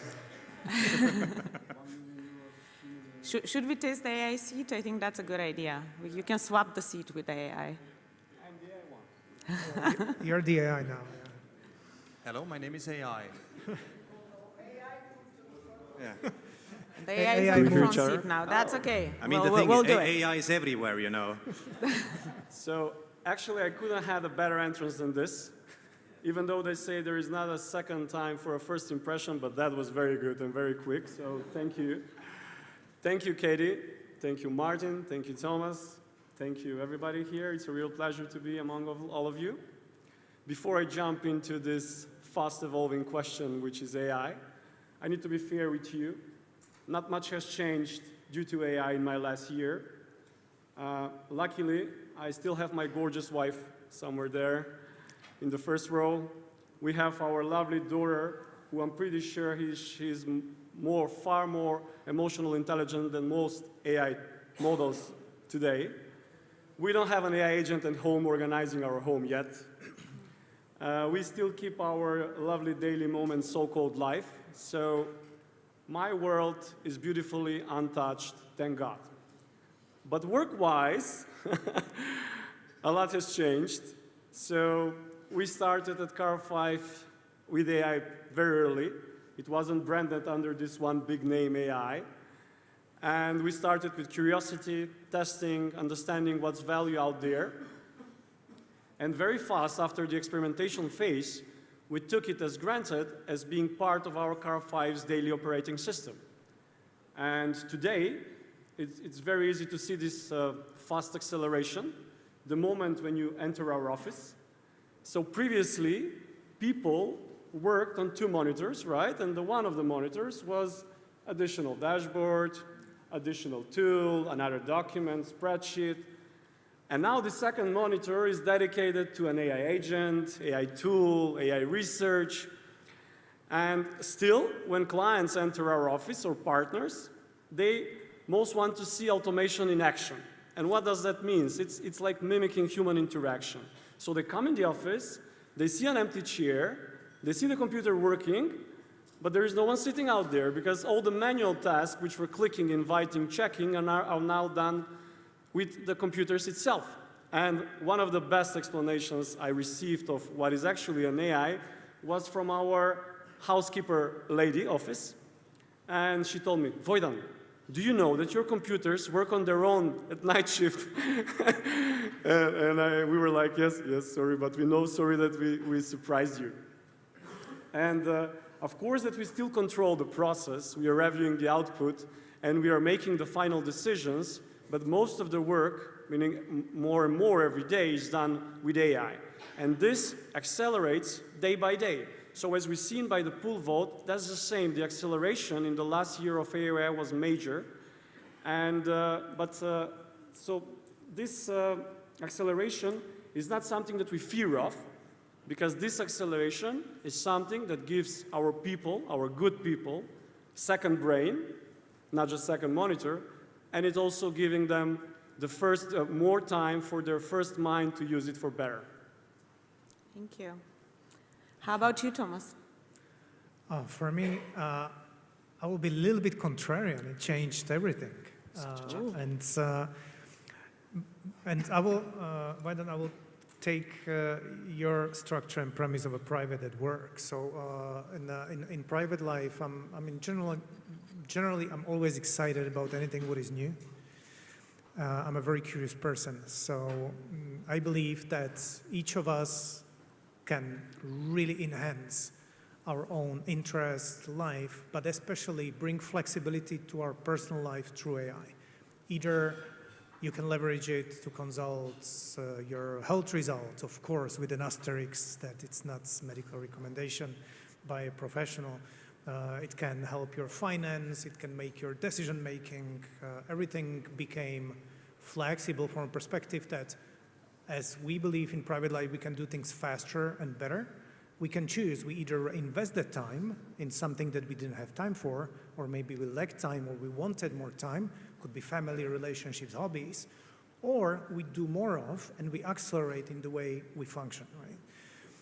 And then on the work side, I'm a very passionate innovation practitioner.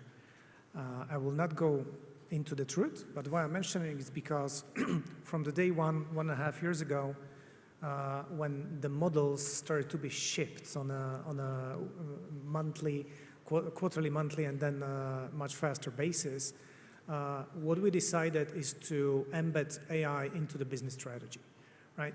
And I believe that's fundamentally shifted our view, how we are looking at it. And as I'm managing 14 countries across Central and Eastern Europe, how it shifted the view of the management. And we started from operations, right?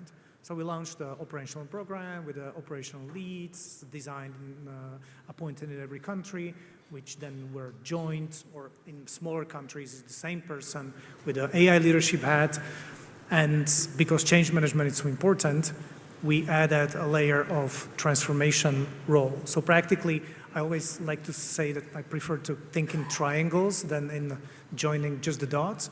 So when you have the operations and AI and change management transformation role in place, it can be one person, half person, 3 people, the magic starts to happen.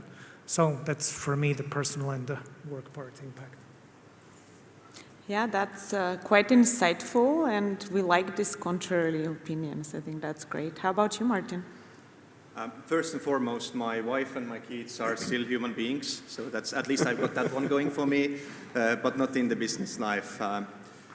In the business life, I would, like from my own experience, like bring out 3 things. The first is that Daisy was also mentioning 10 times smarter in the previous session. The 10 times product engineering teams are no longer a buzzword. I'm a product person, I'm a tech person in my heart, I'm an engineer in my brain. And the 10 times teams are no longer something that we talk about in the deep tech scenes. This is a reality today. I'm expecting from my teams that they can deliver 10 times more than they were able to deliver maybe a year ago. So this has been like a major shift. The second one, if we go like into more practical terms and talk about like customer service, for example, and customer service automation. Is there any Estonians in the room? So raise your hands. Oh, thank God. So basically I'm Estonian ambassador as well today. So the thing with Estonians is that, you know, Estonian man is saying one time to their wife that they love them, and the next time when something changes. So Estonians are cold people. I'm the most Macedonian Estonian you ever see.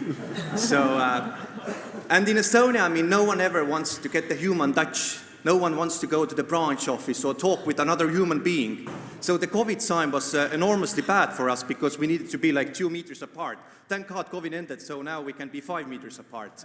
So, but it's different in here, like we require the human touch, but the human touch doesn't necessarily mean that we need to have branch offices or people on the phone line. The human touch can also mean that we can deliver things fast, so we can resolve the issues fast. And this is where AI has helped us enormously. We can automate the answers to the customers, and the human touch is that we are fast.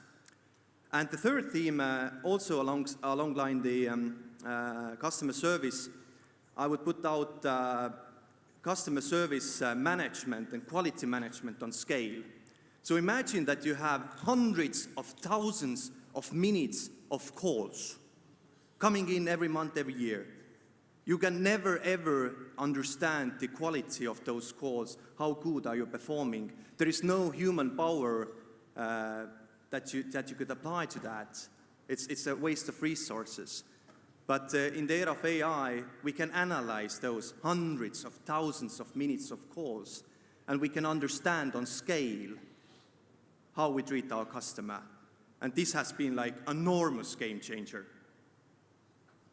Thank you to all of you. I think what I'm hearing is that really in the last 12 months at the workplace, we've seen like enormous changes. That this AI seat exists in all of your companies as well. We hear 10 times acceleration, and we hear like going into call centers and operations and everywhere. So I think we're talking here about how it feels, right? Like what are we seeing? And I think I want to go a little bit deeper and unfold some of these things. So I'm going to start with you, Voida. Because when we talk about these things, you know, you were describing, hey, this is how it changed, how people do their work. They have one monitor here, one monitor there.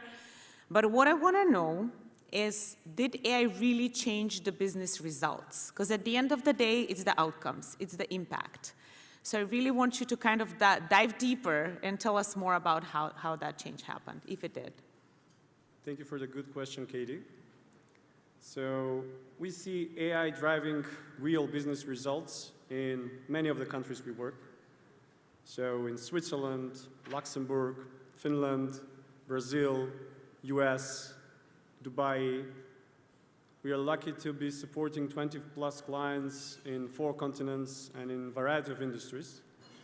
And in order to explain through an example, I'll go in the individual cases. So we see AI driving real business results at a chemistry research partner based in Basel, Switzerland, whom we support since 2015. And they, in the last year, have started using AI for now complex research and molecule-related processes. We also see it as in a French production company.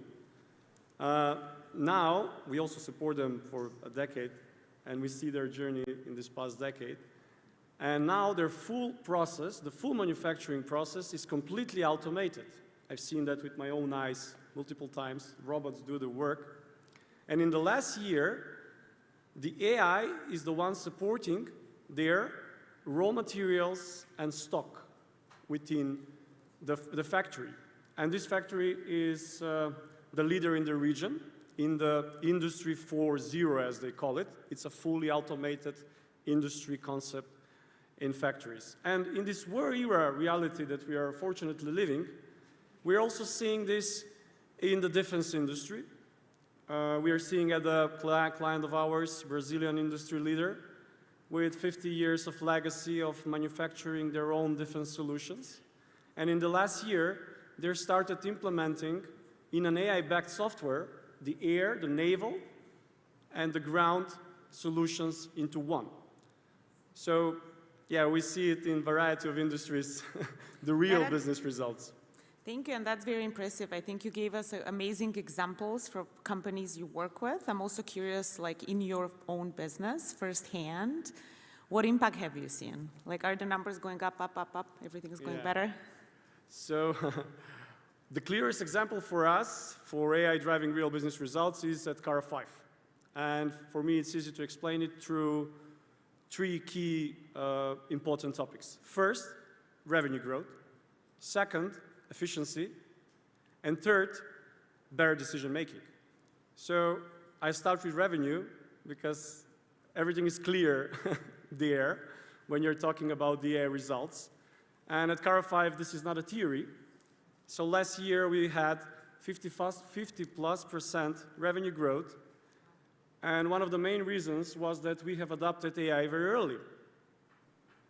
And it was enabling also our people to achieve what they're achieving. So it enabled to do faster everything at place. So we did faster research, we did faster campaigns, performance, metrics, reporting, and it also enabled our people to serve clients with more precision, with more efficiency, and also to serve client with more intelligence. When the second one, which is the efficiency, for us it's very easy to be seen in the office because the efficiency itself is what shows the change visible. So this revenue growth that we've achieved with the same amount of people, the same amount of good people. So this enabled us to scale the level of the 50% revenue growth. And a lot of the work is repetitive in every company, and such as ours. So it helped our people to stay out of the repetitive work and work more on clients' engagement, on creative, on strategy. And that was one of, for me in the office and for all of us, I have colleagues there, it's very interesting to see how much we've been able to scale the work done. And the better decision making is one of my personal favorite. Previously, when I was needed to do a big decision, I was going in isolation. I choose Friday, quiet Saturday to think, rethink, sleep over before I decide something for the company and for the business. And nowadays, I have scenario A, B, C, D, E, only with prompting back and forth my AI thinking partner, which is now there, it was here. And I now see all the possible outcomes before I decide. So you ask me where AI is driving real business results. AI is driving real business results in every minute that we work and with every client that we support. That's really amazing. And I think something that you mentioned was that you were really able to scale your business. So while we are at the scale, I want to turn to Thomas and ask him. I think his problem is a little bit harder. So we scaled one business. Now we have to scale across companies and regions. And I think these are issues that, Thomas, you face. And I'm really interested to hear what's hard about it. Like, what's the hardest thing? What are the challenges? Thank you, Katie. I will start with the impact on the cost and efficiency, because that's a kind of AI utilization and benefit table stakes, right? For those who are also in a service business, you know, we are in marketing, digital business transformation, advertising business.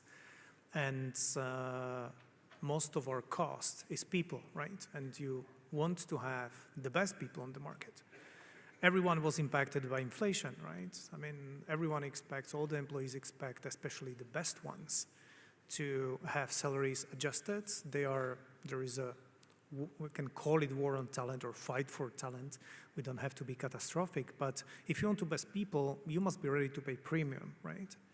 At the same time, you must give people a meaningful job. You don't want to bring an amazing super talent and they suddenly realize that 50% of what they are doing, there is actually an expression which we hate to use internally, but one of our leaders is using it. They don't want to have a monkey job, right? They want to have an impact. They They want to really see where they're bringing value. So where the programs that we have deployed started to deploy 1.5 years ago, where it helped us, it's to attract talent, retain talent, and upskill talent so that we have the A players and that we can provide them the opportunity to make an impact and have an impactful job, right? So that's the efficiency game. On the revenue upside, globally Publicis, it's 120,000 people, 14+ billion revenue with a 2 billion of free cash flow. I mean, and for our region, I mean, we might seem, okay, Central Eastern Europe, it's big enough region, it's a bunch of small countries. That's what I love. I lived in my life in more than 10 countries or worked and studied, and I kept coming back. And this is my longest job. I never had a job which was longer than 3 years. I'm in the tenure now for 5 years, and I'm here because I believe that innovation thrives at the outskirt. It's a borrowed quote, and that's where I think we have a superpower. So Central Eastern Europe for our business have been growing double-digit for the past 5 years, right? In some of key metrics, we are matching some of the biggest countries in Europe when we put ourselves in aggregates, right? So we are not a minor player within our EMEA structure. We are a player where we are building certain either tools or technologies which are then leveraged on European or global level. And again, this is the superpower, and I'm loving this event. I mean, this presentation, it was the first one I've seen, and I was like, wow. I mean, I have immediately 3 notes to take away, because that innovation, it's really buzzing and sparkling here. And thanks to AI, I think we are now equal globally. We have the same access to the same intelligence tools, and we have amazing talent. So for us, it has been as much of a growth story as efficiency story. The growth story, it's more difficult. For most of businesses, the growth story, it's more difficult. And when you have a look at the statistics, nearly 50% of you were saying that you are seeing a tangible impact in the business. If I remember right, one of the McKinsey studies that came out at the end of last year was saying that 90% of companies is really working on implementing AI, testing, but only 10% saw really tangible ROI, which also I would like to remind ourselves that we are in a little bubble here. That's, there is only, below 5% of global population that is using AI on a daily basis and leveraging it. And the statistics are proving to me that we are in even smaller but very powerful bubble in this room, because there is a lot of shared know-how that I would be curious to hear from each and every one of you what you are doing in your business. So yeah, so it's dual play, some table stakes, and a challenge on how it opens new opportunities, right? For us, one last thing to add, what actually it gives us is the time to rethink, as I was talking about the implementation to a business strategy, it gives us a possibility to think which other areas we can enter as a business. Maybe what we didn't have time before, we lacked resources, we lacked talent. Now we can say, okay, this is a very interesting addressable market. We should build our leg into the direction. Yeah, thank you. Thank you, Thomas. These were really,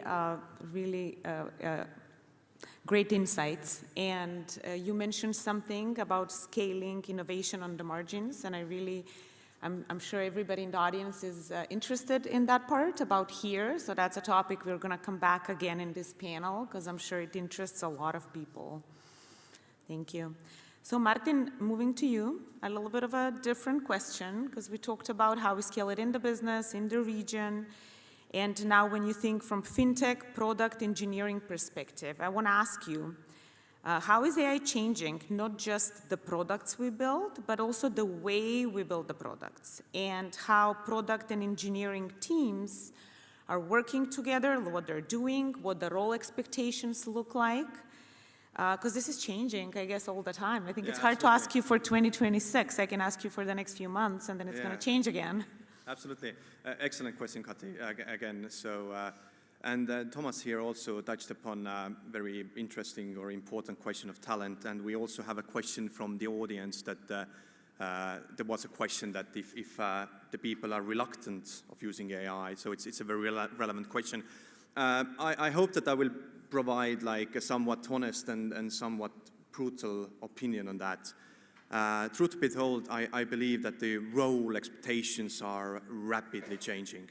If you're thinking, I don't know, 15, 20 years back, or even 10 years back, we used to have project managers, we used to have business analysts, we used to have IT analysts, we used to have developers, architects, testers, whatever roles to bring a product to the market. It was all working very nicely, but I guess we all can agree that the product development was very, very slow. With the Agile movement, it slightly changed, but many of those roles still remained relevant, and still the speed is not there where we expect this to be 2026, 2027, 2035. And I want to say that the functions, they still remain relevant, but the role expectations have drastically changed. So what we see these days is the T-shaped mindset is becoming a lot more important than it ever has been. So it's important that, yes, you have your domain expertise, but the variety of things that you know, it's ever growing. So we need to reduce the handovers, and we need to have like more product-minded people. And this is where I'm pushing my teams as well, so that we have product engineering mindset. And don't be fooled by the word engineering, because it says that like the tech people need to be like product-minded. It's actually that the so-called business people need to come like 1-2 steps closer to the technology, and the so-called technology people need to come a few steps closer to the business.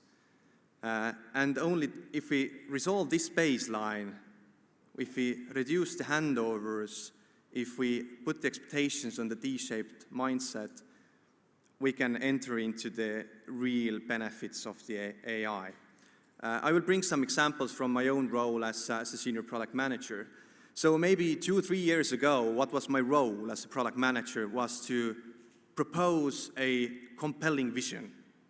It was my job to inspire the teams to go out there and build something extraordinary. Today, the role remains, but on top of that, I need to be able to explain my ideas and bring my ideas to life. So everybody has heard probably about vibe coding, so it's really a thing. In Estonia, we have some companies that are no longer hiring product managers who can actually vibe code. For me, it's more like wine coding because I'm doing it Saturday evening. So when we talk about customer research, 20 years ago, no one knew anything about the customer research. We had subject matter experts who know the business. They were saying how the stuff needs to be. And 10 years ago, 15 years ago, the movement of service design started to emerge. So we started to actually listen to the customers. We became customer obsessed. But when we look now, 2026, it still remains relevant, but the speed is completely different. So we need to be able to bring prototypes to life in a matter of hours and days. And the reason for that is not to build prototypes. The reason for that is to validate the ideas early and not to waste money, to go with the right idea. And last but not least, and this is probably the most important thing, I touched upon the 10 times engineering teams and this kind of a mindset. If I'm looking at my teams, then maybe 3 years ago, 2 years ago, AI was merely used as a coding assistant, meaning that the AI was there on the second screen as your junior developer, doing the dirty work for you.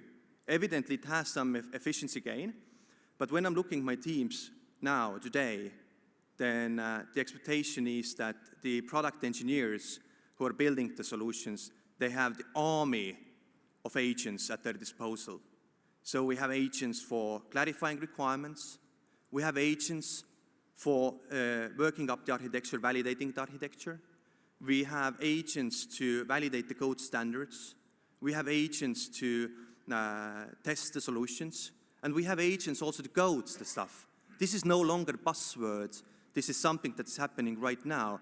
So the expectation is that the same thing that was done, I don't know, 2 years ago by a team of engineers is now delivered by a single engineer. So the engineer, the product engineer, is becoming an operator. And this is the reality. This is what I see in my work life every day these days. And this is where the term of 10-time engineering teams is coming from. So we have 10 pair of extra hands, but they are not human beings. So that's amazing. I think it's very inspiring, like the level of acceleration that you and your teams have been able to do. But I want to ask you something maybe a little bit controversial, right? Like you had the employees do that before. They work for you for a long time. They know how to get it right. And it's happened to me. I'm sure it's happened to a lot of you in the audience that sometimes you ask AI something and you get an answer that has no real evidence, like it's not quite right. We say sometimes it hallucinates. So I need to ask you the hard question, like how do you trust your army of agents? How do you build trust in these autonomous AI systems? Yeah. One way is to go with the hope. But I mean, the hope is never a good strategy. Hope is never a good strategy. So I would say three things, perhaps, like three themes that we need to look at. The first is transparency. The second one is control.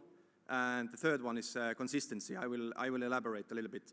With the transparency, regardless whether we build solutions for our customers, I was elaborating on the customer service automation and these kind of things, or we build agents to engineer better, the transparency is important in that sense that we very clearly understand what is AI doing and what AI is not doing, so that the decision makers always understand where AI is used.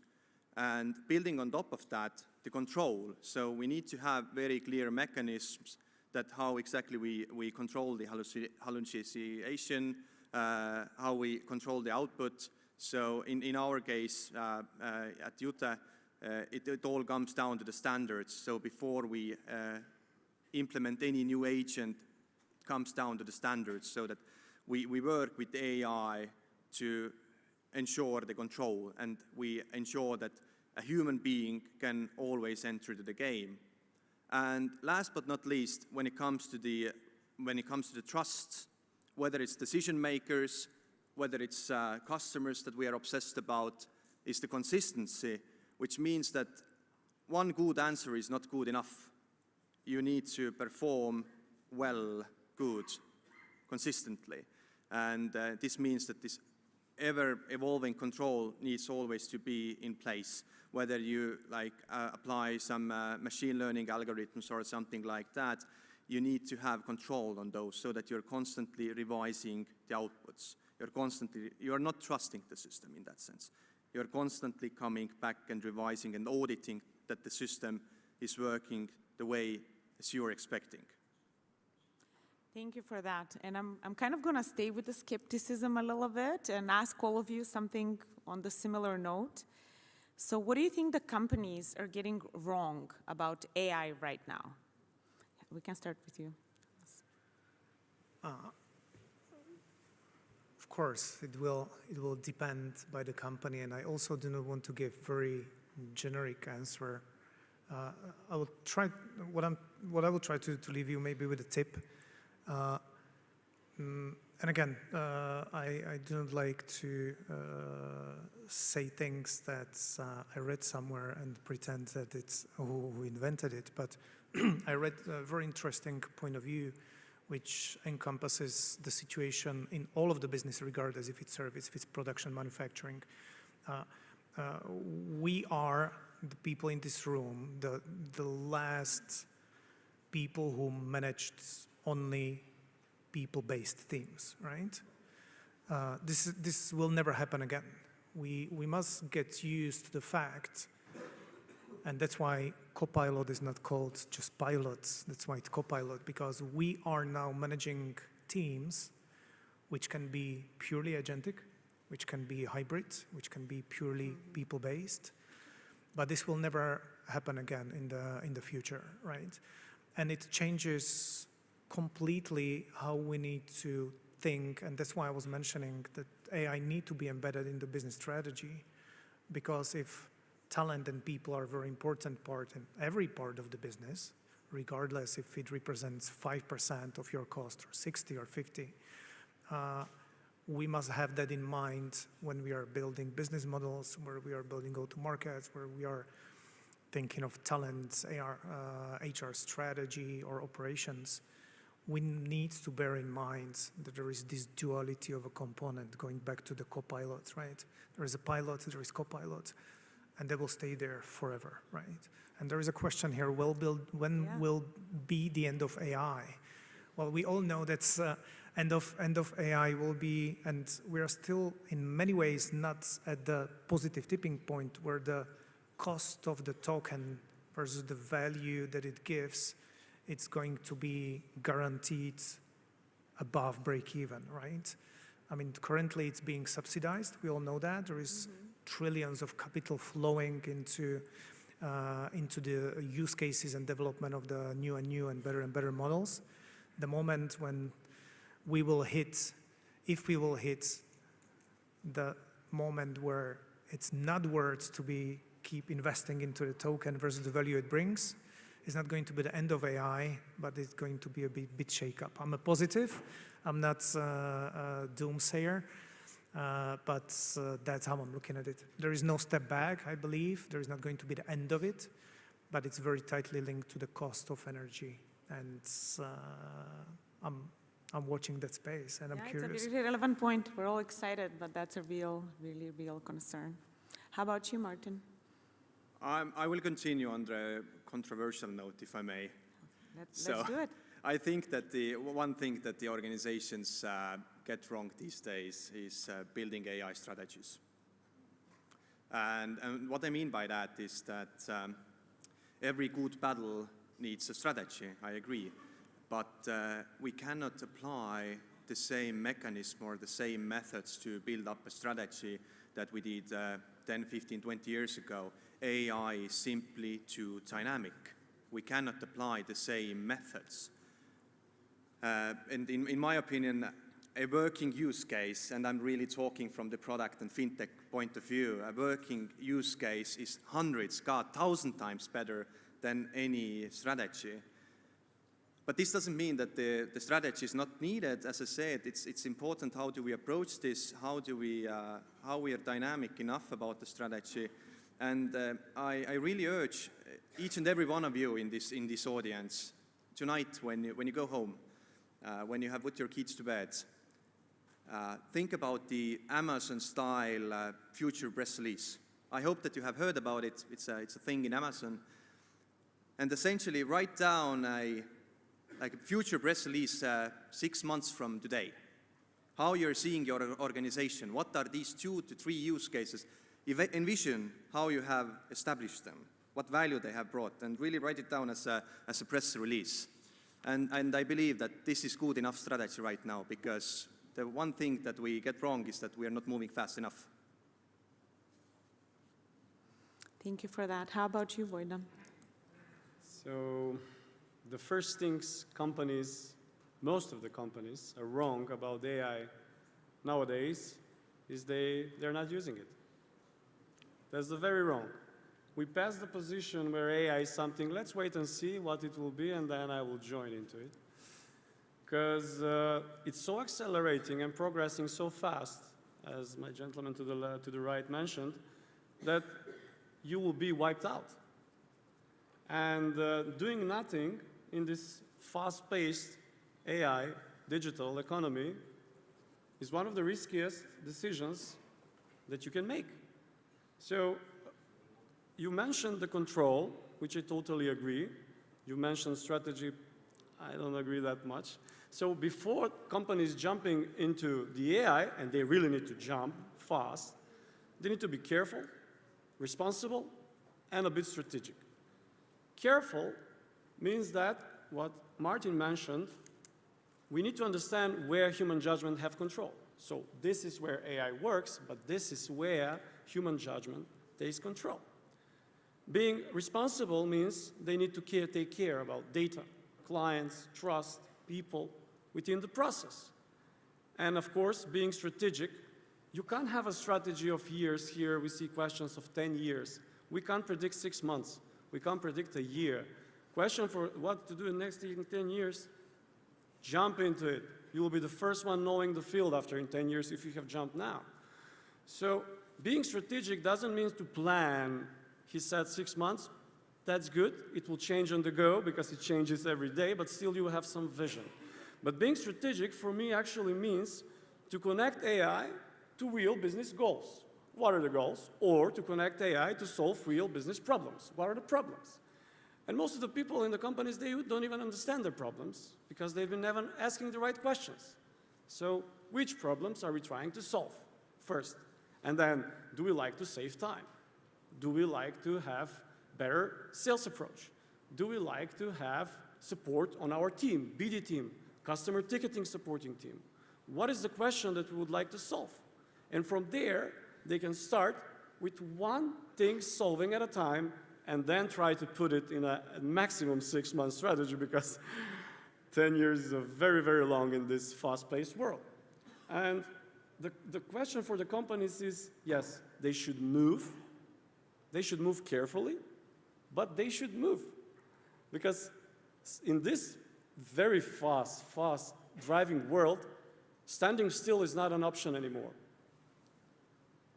Yeah, that's great. And I can relate to a lot of the points you made about what the companies haven't exactly done yet. And with that, I kind of want to move more to the region, because again, I'm sure a lot of you are thinking, you know, how do we do that here?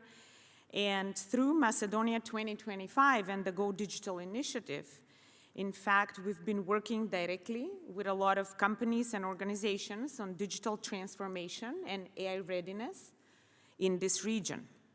And over the last period, we've completed a lot of digital maturity assessments, transformation strategies. We've supported some implementation projects.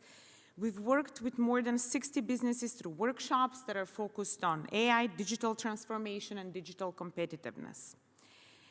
And through all that work, like one thing that stood out is that a lot of the companies, almost all the companies we work with here in Macedonia, they're super excited about AI. They want to do all of that. They want to take it, right?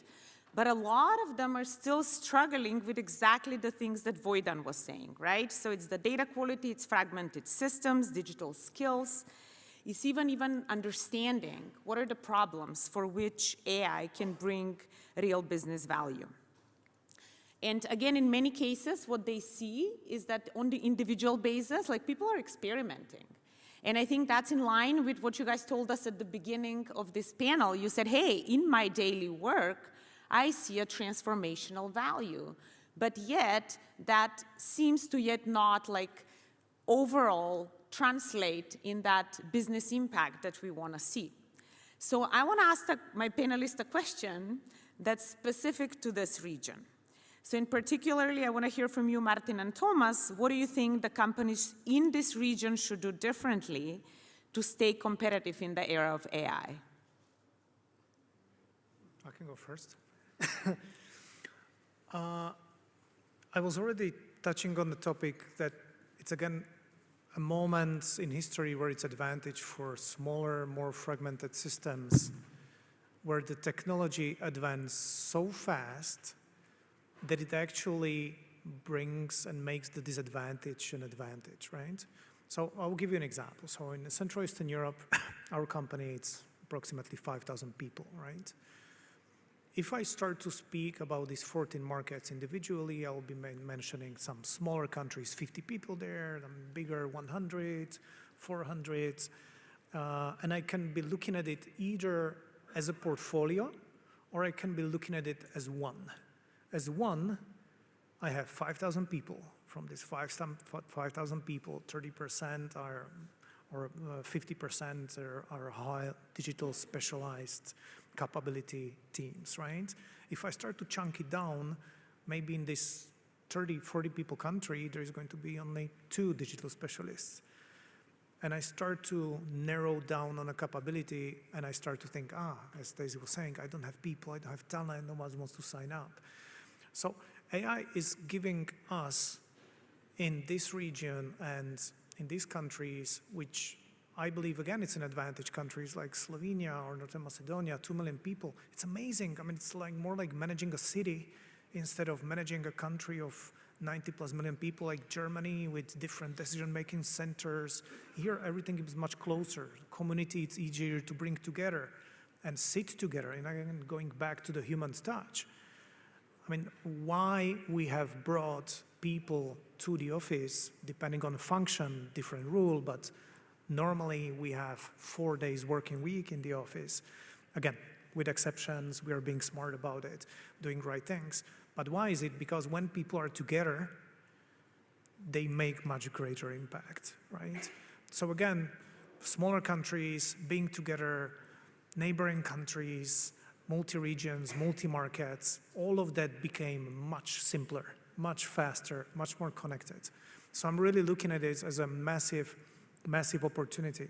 Again, if you have a look at some of the story of OpenAI,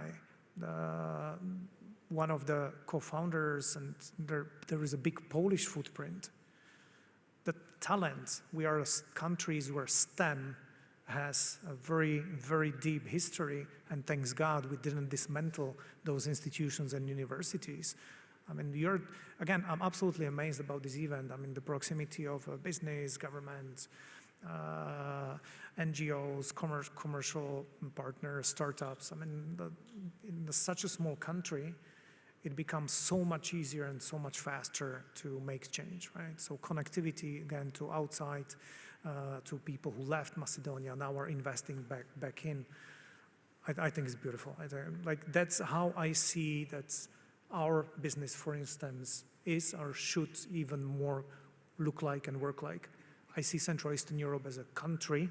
I do not see Central Eastern Europe as a region. Yeah. No, it's great to hear that, and I think I love this optimistic answer, that really like the small country and the region. Person. That's great. It's really giving an advantage. And then I want to hear from Martin as well, especially that I think a lot of you might remember that were here previous years. A lot of times, like past years, we talked about AI, but we also talked about digitalization. And a lot of times we brought Estonia as an example. And I think they did amazing. So yeah, we should learn from the best. So I'm curious to hear what advice we get and how we learn from the Estonian example as well. Yeah, I'm super proud to be Estonian ambassador here. I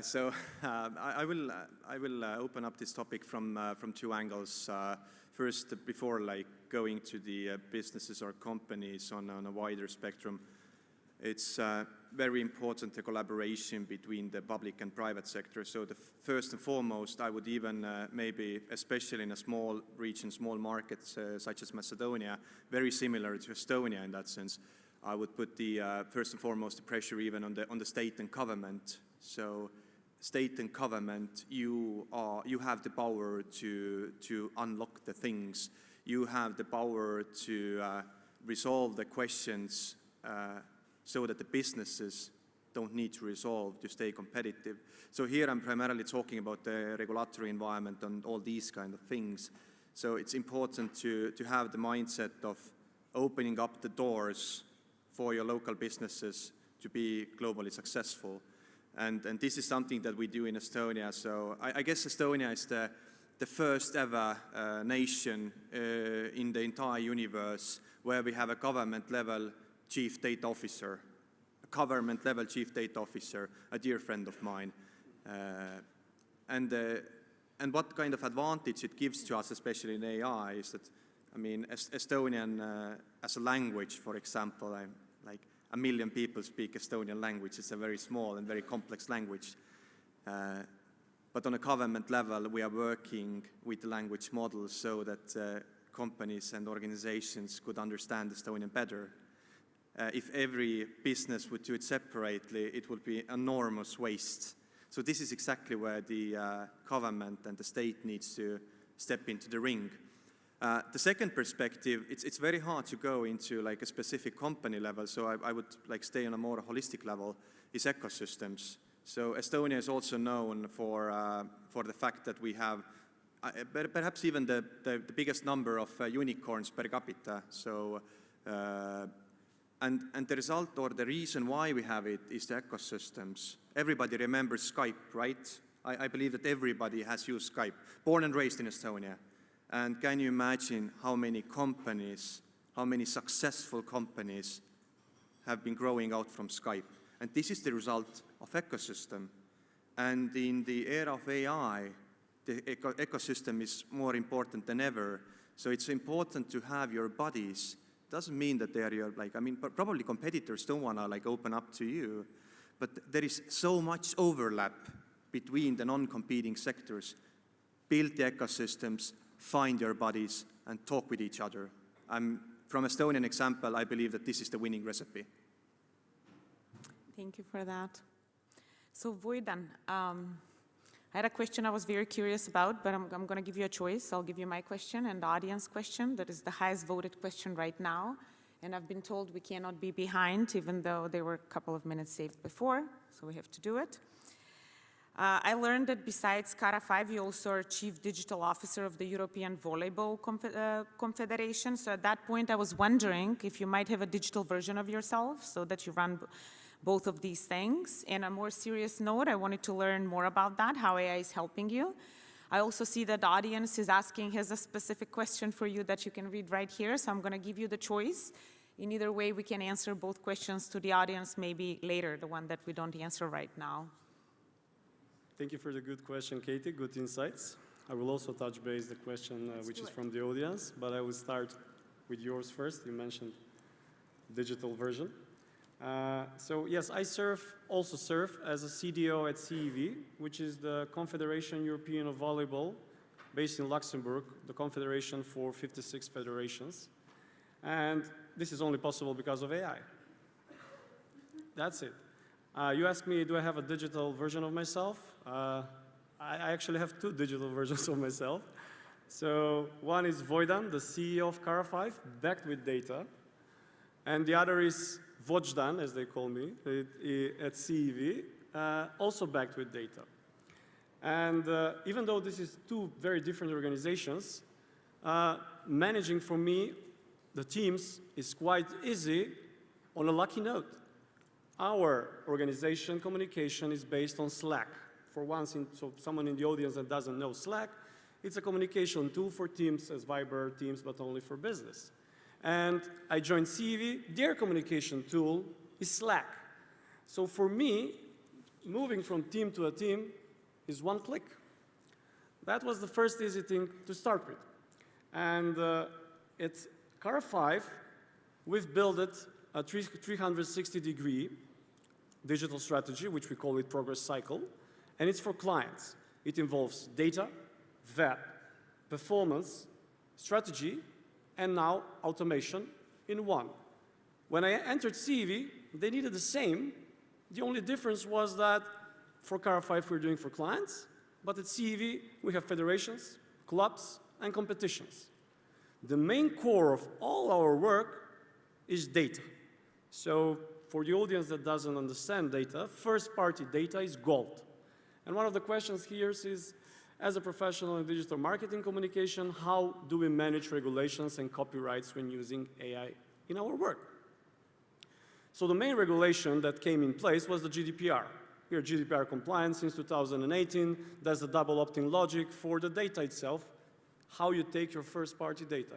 That's the regulation we follow. When it's up to the copyright of using AI, I have my colleague Christian somewhere in the audience. There he is. So he creates 50 presentation with 60 variations of visuals, also for CEV, for our chief business officer there, that is very seasoned gentleman, very experienced to learn from. He was the CFO at Inter, the football club, previously at Ferrari. And he's creating, I don't know, 60 visuals for 10 presentations at once. There is no copyright in it. We are implementing, for example, Wizz Air stewardess in the VIP. The AI does that creative. We don't need to work. Previously, a designer should have worked for a day, two, to touch base on something. And Christian, our magician, is doing that in his spare time. So why? Because he's using the AI a lot. So there is no copyright in it. Regarding other topics, so data is GDPR. Creative, you have a lot of tools you can deep dive and understand the value of the creation. Either it's copyright, either it's video, either it's content. You're producing it on your own, with your own vision, with your own prompts. And it's different from anything else out there as a visual. So there is no actual copyright in it. And let me back to the first-party data. So why we are doing this business is to grow first-party data. Why we are growing first-party data? Because that's the biggest value. Why? Why are the biggest companies biggest in value? Because they have first-party data. And it gives you an independency to create, as the gentleman said, a digital ecosystem. Estonia is the leader, for the ones that doesn't know. Their e-residency is functioning years. Everything is digital. You can have your digital version there if you want, in the government. And they have their government supporting the LLMs. Imagine we have philosophical faculty and philological faculty to help us build the LLMs with Macedonian language instead of the AI to mix between Serbian, Bulgarian, and Macedonian. So that's the backbone that they are having as a society. And in order to understand a digital ecosystem that we've built at CEV as a concrete example of scale, so we chose a very good AI technological partner last year. And what was the outcome? Within 1 year, we created 20,000 automated videos, highlights, shorts, everything you can imagine on 6 platforms, and it was run by one person. So one person in the office created 20,000 videos last year. So if we divide 20,000 videos in working days, 250 days, which means he was creating 80 videos. He was creating 80 videos per day. And that's only available because of AI. And without a cent paid in advertising, only organically, this is a case study which is official, we brought 150% growth in OTT revenue. OTT is our platform, our digital ecosystem for viewage. And we received 166 growth of subscribers on our platform. So in short, I don't have one digital version. I have two digital versions. And the 3 of us, we work very hard. Yeah, thank you for that. Thank you for that. And I want to thank my panelists. I think that's a wrap for now. And I hope all of you go inspired to really use AI. I think we gave you a lot of messages that being this small region is advantage, that we should all, instead of like strategize about it a lot, just go do it. So I want to wrap it with that. We're going to be around. If you want to take the discussion outside, I think we're open. So thank you. Thank you, everybody. Thank you.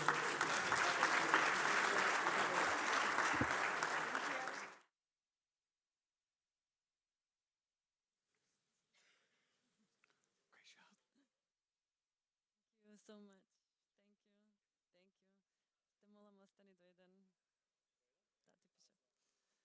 Thank you. Thank you. Thank you. Thank you so much.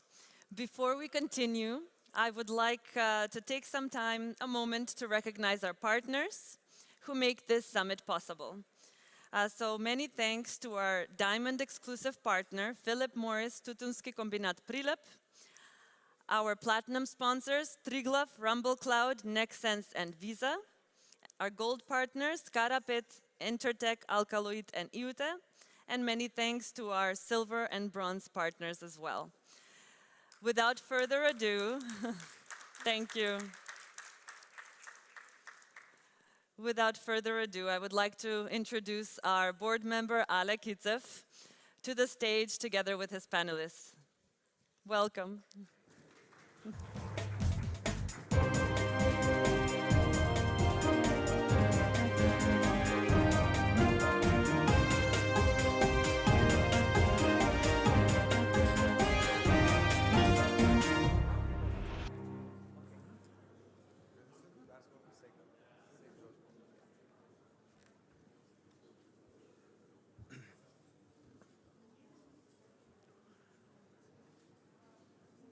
Okay.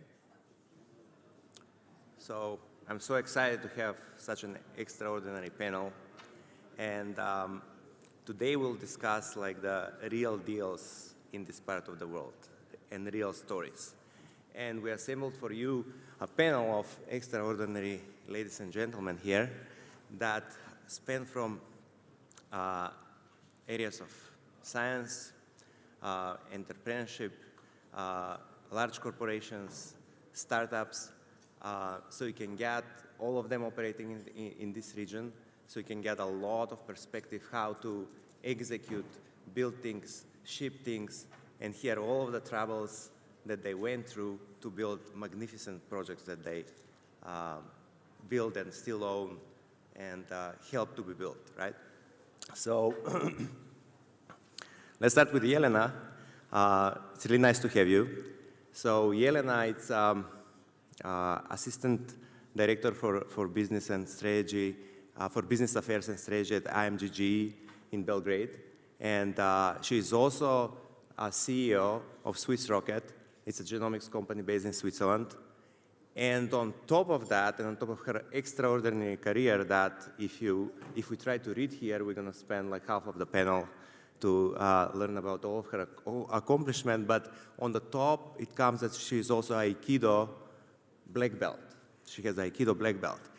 And she didn't earn that in her young age. She earned that in her 40s, as far as I recall, right? At the best age. At the best age. So try to match that.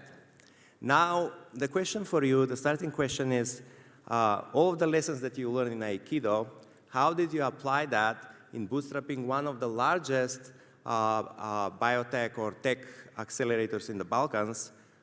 It's called Bio4, Biodiversity, Bioinformatics, Biomedicine, and Biotech. Thank you for helping me. Yes. Well, thank you. First of all, thanks for the invitation, and it's really my great pleasure to be here with you today. Yes, you're right. I started Aikido when I was like 45, 46. And I definitely applied everything that I learned through this amazing martial art in my everyday life, including the development of Bio4 Campus, but also when I was a director of my institute, when I was a minister for science and innovation. So martial arts are about discipline, and all of those in entrepreneurship know how discipline is important, even crucial. I work a lot with the MIT group for the entrepreneurship, so discipline is crucial. Then it's about balance. I will explain it a little bit later.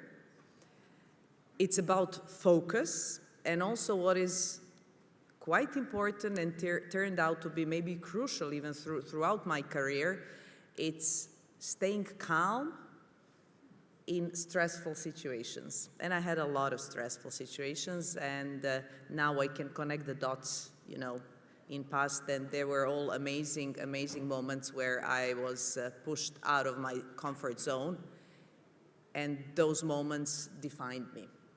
So Bio4 Campus, it's the idea, and you know, the life somehow gave me the carte blanche at a certain point.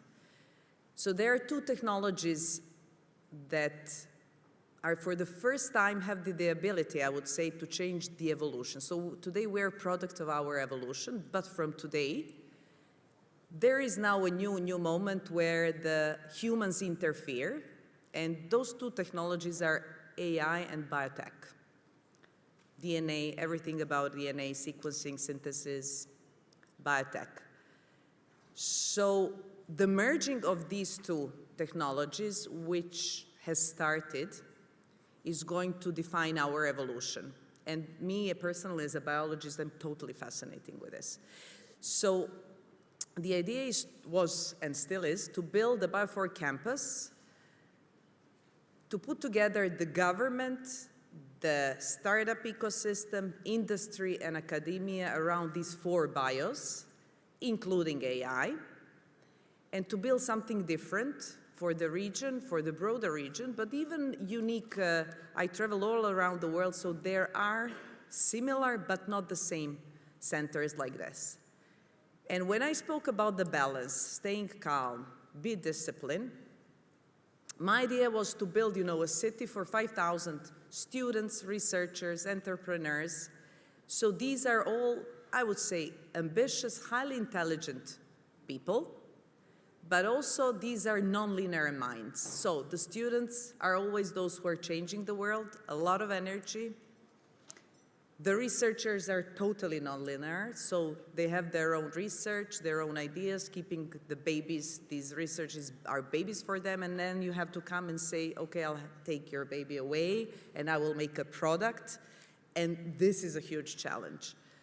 So in all of this, you have to apply these principles of martial arts, and let me tell you, it helps a lot. It helps to understand the processes, to communicate with people, to make decisions, sometimes, but rarely, to make a punch, but it's all about timing.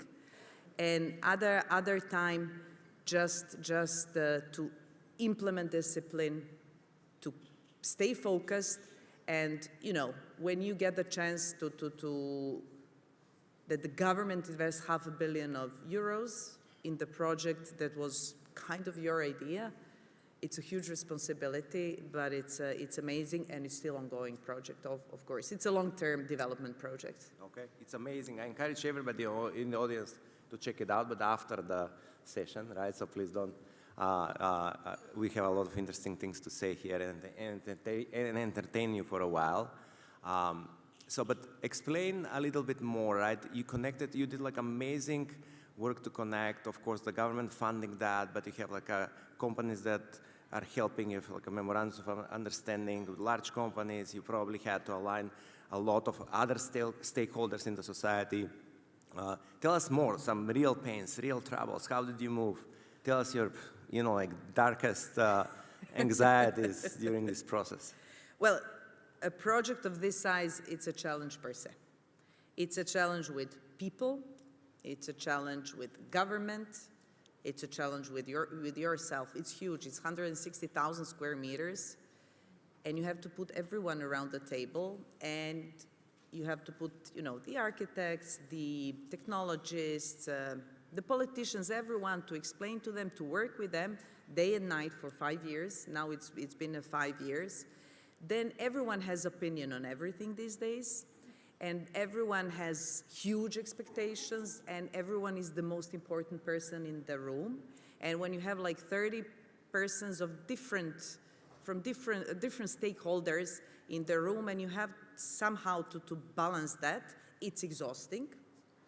And the only thing that keeps you going, you see the picture, and please do look at the whole project. It's almost there, when it comes to the beginning of building. Then it's a big challenge. Spending and communicating with different stakeholders.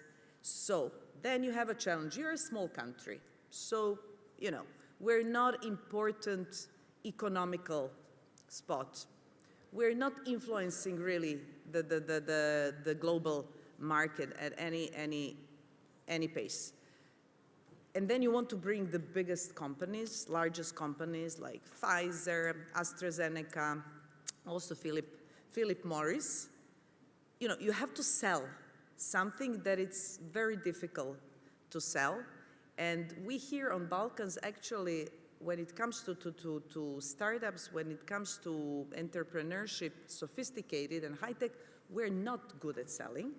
So we had to learn this, and we had to also provide the results for the government, because the government at the end is the guarantee for the investment. So we had a lot of deadlines, parallel deadlines, so you don't sleep at night. You sometimes think it's a too big project, but on the other hand, if you don't dream big, well, why you dream? So in dreaming, you can dream and imagine everything. So the project was really like this. It's still, of course, ongoing. I hope that we will start building this year, and when it starts, well, it will be the project for next 10 to 20 years. But I think it's a game changer for the broader region, but also for the EU and from the European Union, and we've been speaking and communicating. There was a huge assistance from their side, from the investments to some projects. But it takes time, and people are very often don't have patience. They expected, okay, it's 160,000 square meters, so in 2 years we will have it. It's not easy. These are high-tech labs. These are high-tech core facilities, equipment. You have to put everyone together and make it work somehow. Yes, this is amazing. And I've read that you're planning to hire there 1,000 PhDs. How's that going? Well, actually, at this moment, we have almost 1,000 PhDs. Okay, so we are not starting from the scratch when it comes to humans, because that's the biggest challenge. If you start from the zero, you're not going to succeed unless you're in China. So that's the only country that can succeed starting from the zero. We cannot afford that. So you have to start with what you have, the community that you already have. And we have quite good scientific community, and we're blending and putting everyone together. Okay. Thank you. Your work is bringing significant light to the Balkan region with this. It's probably one of the most impactful, will be one of the most impactful accelerators that we can see in the region. Hopefully you can help this country here to replicate the success. I know there is a lot of ambition for Macedonia 2025, and our CEO is moving one project to have something similar built in Macedonia, so the country may count on your help as well. I mean, we are all small countries. That means small numbers. Small numbers, that means statistics is not on your side. And when it comes to entrepreneurship, you know, you need big numbers. You need a lot of ideas, and some of them maybe they will end up as a startup, and some startup will end up as a successful. This is why it's important to concentrate everything that we have in the region. So maybe one hub was for biotech, the other is for AI, the third one is for ecology, clean, whatever. But we should concentrate. That's our only strength. Yeah. Okay, cool. Thank you, Elena. Now let's move to Darko. Darko is now a very famous entrepreneur in the city of Skopje. He built his company from ground zero to the largest publishing house in Macedonia. And he transformed, on top of that, you know, he runs like a creative agency, and on top of that, he's owner of the Jazz FM radio. So if you get bored later in the day or after you go home, that's the radio station to turn on. And it's impressive how he took on one industry, which was not like a deep tech or tech like publishing books, and he turned that into a really immersive experience, connecting the digital world and the real world, and branching into kind of retail. So also for Darko, my time is short to enumerate all of his achievements, and it's impressive how he started from ground zero. Probably the important thing is that he's like a jazzer on top of owning the radio, and he was a competitive tennis player. So the question for him is going to be, it's going to be a luxury to pick whether a lesson from tennis or from jazz applied into building his company. Thank you for having me. I would go with jazz, because if I take tennis, I broke like 50 rackets, so probably that's not the best business strategy there. But the only lesson that I learned at the end, I'm not breaking any rackets anymore, is that there's nothing wrong with the racket. Okay. So you have to improve yourself and everything will be okay. So jazz is probably my personality, my type of music, and also I can say I run the business like jazz. So you take a theme, then you build up improvisation on it, on top of it. Okay. So it's very important which melody is the basis, so the idea that you have, and then improvise, but stay with the melody, you know. So this is how John Coltrane made his, like, for me, the biggest album of all times. He took a small child song from Spain, and he built like 2 albums out of the same melody. Okay. So this is an achievement. It haven't been surpassed even today. So this is how I do things. I think it grows organically. I take, like we operate like many companies, but these are all in the, let's say, culture sector. So publishing, music, retail, but for publishing and other stuff, I connect all these things together. And when you look at the ecosystem, it's all about culture. So even, you know, people, we talked about this before, the biggest misconception is that culture is not a business. You know, everybody expects that the state should support you, that all the fundings needs to come from EU or Ministry of Culture. But it's very important not to make culture a product. So you are not selling culture. You are building experiences. So if the people connect with your platform that you are building, then it can become a business. So in Macedonia, it's all survival. So you have to make something that's sustainable and then build on that. Okay, thank you, Darko. Share some stories, I mean, like how you moved, how you build all of the Lego blocks, like what, the similar question for Jelena, the anxieties, the struggles. Show some real, like how you move through execution. Well,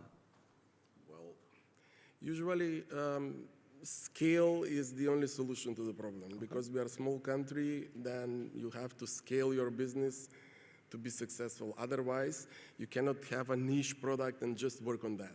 You have to scale. It comes naturally. So I was having a small graphic design agency. So I realized that at that time, you cannot charge enough for creative stuff that you do. It's only services to survive. And you need more people. Now with the AI, it's a little bit easier. But back then, you have to employ so many graphic designers to do all this work, and the companies were not ready to pay for it. So then you realize, okay, from this graphic design business, it's only one, let's say, in advertising agencies, this is only a small part of the agency. So then you build media, and then your revenue grows, and then you can employ more people, and then why not to go into this, into that, and then you build a full-size advertising agency that we still operate today, and it's successful. So from there, we were printing a lot, and then you come into a wall where the printing was not so advanced, and the technologies from abroad were not introduced, and then I say, if we work in this field, maybe we can expand the business. So we invested in a prepress, which is like a part of the printing, and we were immediately took 80% of the market of prepress back then. So when the competition followed, you say, okay, now I go full-size printing, and this printing was like service to the agency, but was serving also for the other agencies. Then you come to a problem that the publishing sector is doing printing with you, but you realize that you can scale in this direction, so you can do your own publishing, and then half of the printing will be for yourself. So then we founded a publishing company, and then you realize that you cannot publish in Macedonia just children's books. You can be successful, but limited. So then you have to expand and then do academic books, then do, let's say, belletristic, then you need this also children's literature, and then you have the whole ecosystem. And on top of that comes I want to implement my hobbies into businesses, so I can I can play at work. Okay, yeah, that's impressive. So what, in those moments, let's say, when you struggle, what motivated you the most to kind of push through? Well, I want to achieve something. I want to prove that here you can do business. Okay. So Macedonia is very, very difficult, like a pond with many crocodiles. Mm-hmm. But to succeed, you have to be very persuasive in things. So you don't step back. Okay. It will eventually come. So it's a small agency, but you push it. You do your best job you can do, even without getting paid as much as you need to be. But you hope that it will eventually come. So if you chase money in Macedonia, you will never succeed. You chase your dreams, you work a lot, and then the money will come. Okay, yeah, that's impressive. So as you can notice, we're getting some common themes, kind of sales, trying to convince people, push through, tenacity, persistence. Let's see how the second part of the panel will go, and then we'll try to coalesce and see if we can find some common themes here. Okay, now we have a Tamara here, also coming from Belgrade, where I really happy to have you here. Tamara is a senior manager for regulatory affairs and corporate equity at Southeast Europe at Philip & Morris. And on top of an amazing kind of legal career, she's like a folk dance player at the Polet Club in Belgrade, or at least she used to be, right? But she was really, really good. She told me when there is like an opportunity in the city to have like some celebration that her moves are capturing the audience. Okay, so now question for you. We're moving from jazz to folk, right? So it's a nice switch. Like, how do you apply lessons from folk into, let's say, like in your professional life, you're balancing a lot, how not to be perceived as a blocker of innovation, right? Usually people that work in larger corporations, I had like that luxury to work a lot with lawyers. If you Google me, you'll see like federal lawsuits with the large companies that I work with and all that stuff. And lawyers are very often in the large corporate environments involved. It's perceived as blockers of innovation. Oh, I have to talk to lawyers. So lawyers are saying, hey, I cannot ship this, I cannot build this, wait, you're breaking this and all that stuff. So it's extremely, on one point, it's an extremely ungrateful job, right? So now going back to you, how, lessons from folk, how did you apply that into balance of accelerating innovation in a safe way? Okay, thank you, Alec. Hello, everyone. Thank you for the question. Folk dance it is. So I will start with that. So when I think about the folk dance, it's all about coordination and trust. Because when you are dancing, folk dance, you are not dancing alone. That's definitely. So you are relying on the group and you are trusting each other and you are coordinating between each other. And similarly, in regulatory frameworks and creating regulation, it's not definitely the process where you should dance alone. On contrary, you should involve all the parties, meaning the government, the policymakers, and all the parties that would be affected by the law. And you should start from the early beginning, even before the music starts. Then also one important lesson is that folk dance teaches you balance between meaning and structure. Because you're not only following the steps, you really need to know the story behind. And the same with regulations, it's not just that you obey the rules, you should know why those rules exist there. And if you know it, you will know how to use the regulation to make it in a right way to provide value to the whole group. So those were, let's say, the basic lessons that I can implement from the folk dance. And to come back to the other part of your question regarding the lawyers, you are absolutely right. That is the common opinion, especially for the lawyers working with innovation policies, that we are oftentimes perceived as a showstoppers, as the ones who are slowing things down. And I refuse to believe that the lawyers should be like that. And I believe that I am not a lawyer like that, because for the regulatory framework to be right and not to be a brake, but a seat belt, if you wish. So if we consider ourselves as a brake, it's something that, you cannot move forward. But if you consider us as a seat belt, as a protective element, that's the right approach I would use here. And for the regulatory framework to be considered as a seat belt, it needs to be, first of all, predictable, meaning that you have like clear requirements, constant rules, and rightful implementation throughout the time. And in that way, you create the environment for the companies to invest, to scale, and to plan forward. Second, regulation should be evidence-based, scientifically grounded and evidence-based, and not precautionary too much. Tamara mentioned yesterday at the panel that about the industry that we are in, and that's tobacco industry, and we see in many places that it's over-regulated. And when something is over-regulated in a way that you are not considering the whole context, not only that you are not achieving results, meaning in our case declining the smoking prevalence, but you also have negative consequences like illicit market or black market in certain countries, even in very developed Western Europe countries. Also, what's very important is that regulation is ready for the novelties. So meaning, I mean, sure, life is faster than regulation, and it should be like that, but regulation should follow the technology, and it should evolve as the technology evolves. It should not stop at a certain moment and not recognize the innovations that are all around us and novel products, not acknowledging it and encompassing it into the regulatory framework.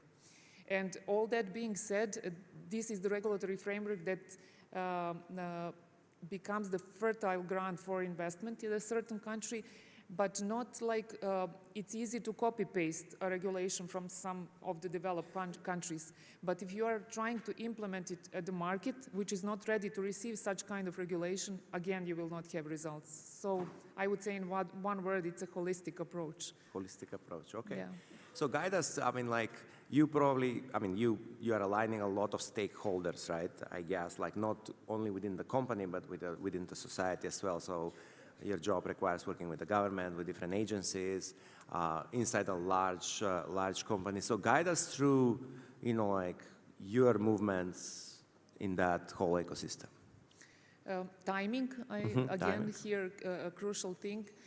I believe that all stakeholders should be involved from the early beginning and not when the law is drafted already. And it's movement from the consultation to a co-creation model, if you will. And I will give you one example, and I'm very happy that Jelena is here because she helped us in Serbia to create a project called Startek at the beginning. And she was the one having the same vision as we did at the time and help us through the process to shift this vision and to make it, you know, a reality, not only from the perspective of the government, but also as SME, as a really person who knows inside out what are the requirements of the local scientific and research community in Serbia. What we did back in 2020, our government at that point had a main priority, which was digitalization, and the objective and the goal of the government was to create a biotechnology hub and to position Serbia as biotechnology hub for the region. At the same time, our company, Philip Morris, was already heavily in the process of transformation from the traditional tobacco manufacturing company to the science-driven company. So our goal was to bring innovations and to introduce novel products to the markets. At the same time, of course, local scientific and research community was hungry for support. Therefore, we used that opportunity to create the project, or we actually created the opportunity, if you will, to create the project, which was actually a systematic approach to accelerate innovation in Serbia and in the region.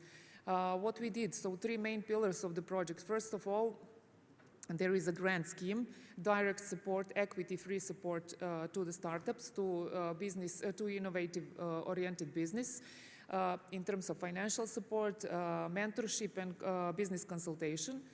Second, also very important pillar, policy lab. So what we did together with our partner NALED, who was actually a co-designer of the project together with us, they appointed local experts to map, identify, and start a process of recommendations how to improve regulatory framework for the innovative business to move forward. So there were a lot of barriers that needed to be overcome, and we did a lot of things. I can later on talk about that as well. Where some of them being like regular customs barriers or some small or big things that could shift things forward. And a third thing is creating partnership, not only with the government, but also with academia and with business in order to make the synergetic approach. As Mr. Mike Zafirovsky mentioned at the beginning about dreaming big, starting small, and being fast, I think that exactly this is the thing that we did. And after 6 years of implementation of the project, and it's still ongoing and evolving even, and it's became a brand of its own in Serbia, we are very proud that we, even though we are in terms of global Philip Morris Corporation, Serbia is a small market, we became a best practice for that project. And also in Serbia, we are very proud that we supported many small businesses, some of which are already being very successful, some of which already, not that they are successful and they have their products at the Serbian market, some of them obtain even FDA approval and are present at US market, which is really great. They started with StarTech, later on they received some additional funding or had some different stories, but at the end, they are really successful stories that we are now proud of. Okay, okay, cool. Thank you, Tamara. Now, we should move to Georgi. Georgi is like the co-founder of the Badiala.mk app. And Badiala is one of the most popular mobile apps in Macedonia today. I hope many of you that live in Skopje and shop like are checking the different prices on the app. And Georgi is also, like software engineer, electrical engineer by trading that built the app from ground zero. So how is this possible, Georgi in Skopje? Tell us. But we have a lens for Georgi as well. Georgi, you can see through the outfit, he is like the member of the Gentlemen's Riding Vespas in Skopje. So that's like sort of like a movement associated with men's health. And probably there is an event coming soon, so he's like marketing for the event at the same time. But the question for Georgi is like lesson from the movement that you're kind of close with and associated with in building the mobile app. Okay. Okay. Thank you, Alec. Thank you for inviting me to this to have this great opportunity to speak as a co-founder of Badiala.mk mobile app. As you said, it's a gentleman's ride. It's a ride for men's health, for noble cause, for curing prostate cancer and colon cancer. So in that regard, building a startup, it's also based, our startup, when we became with the idea was to, again, the same two principles, solve a problem and initiate a movement. Solving a problem was how to enable people to save money on groceries. With our platform and startup, if you buy groceries on a discount, we have data analysis that show if average Macedonian spending on groceries is about 500 euros or $500 a month. You can save up to 30%, which sums up in a year for an amount of a modest holiday. So that was the first goal, saving people money. And the second one was price transparency. Price transparency in the fast-moving consumer goods or GMC market was almost non-existent. And we would like to believe that we contributed to now what was incorporated into a law to mandate every grocery store and every supermarket to publicly announce their food prices on their websites. So in that regard, solving a problem and initiating something more was our base for founding Badiala.mk. Okay, so those are noble goals. Thank you for connecting them with the goals of the nonprofit. It will be hard. Please raise the voice if somebody doesn't like more transparent prices. Okay, I don't see any hands. So really, thank you for pushing this. I mean, I think this is lacking, especially in Macedonia, in many countries around the world, right? Mm-hmm. Not only US. So tell us more. Framing it, the app through those kind of goals to kind of help people and solve like a practical problem, mm-hmm. It's a foundation for a successful mm-hmm. business and app. Guide us more how you navigated to kind of basically build the product, launch the product in an ecosystem that doesn't have a VC money, or at least doesn't have a easy VC money. Yeah. And this is not as building probably in Estonia these days or in some other Western countries. This is building here and launching in Skopje from ground zero. Okay, good question, great question. I remember, I would like to echo what Mr. Mike Zafirovsky said yesterday. Start small, think big, move fast. I think every founder of a startup should rely on those three simple things. Because founders of startups tend to overthink.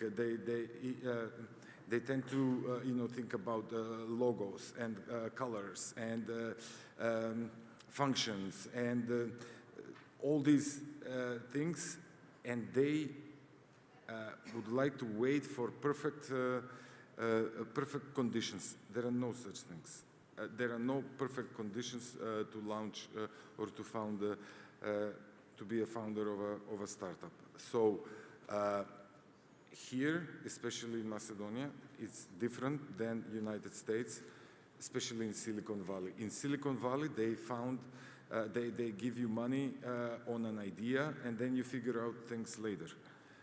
Here, in order to have funding, you have to prove traction, prove customer base, prove users, prove most valuable product, MVP. We have no VC ecosystem. You spoke about ecosystems. You spoke about Estonia. Unfortunately, venture capital ecosystem in Macedonia is almost non-existent. The region is ready. The region has ideas. The region has potentials.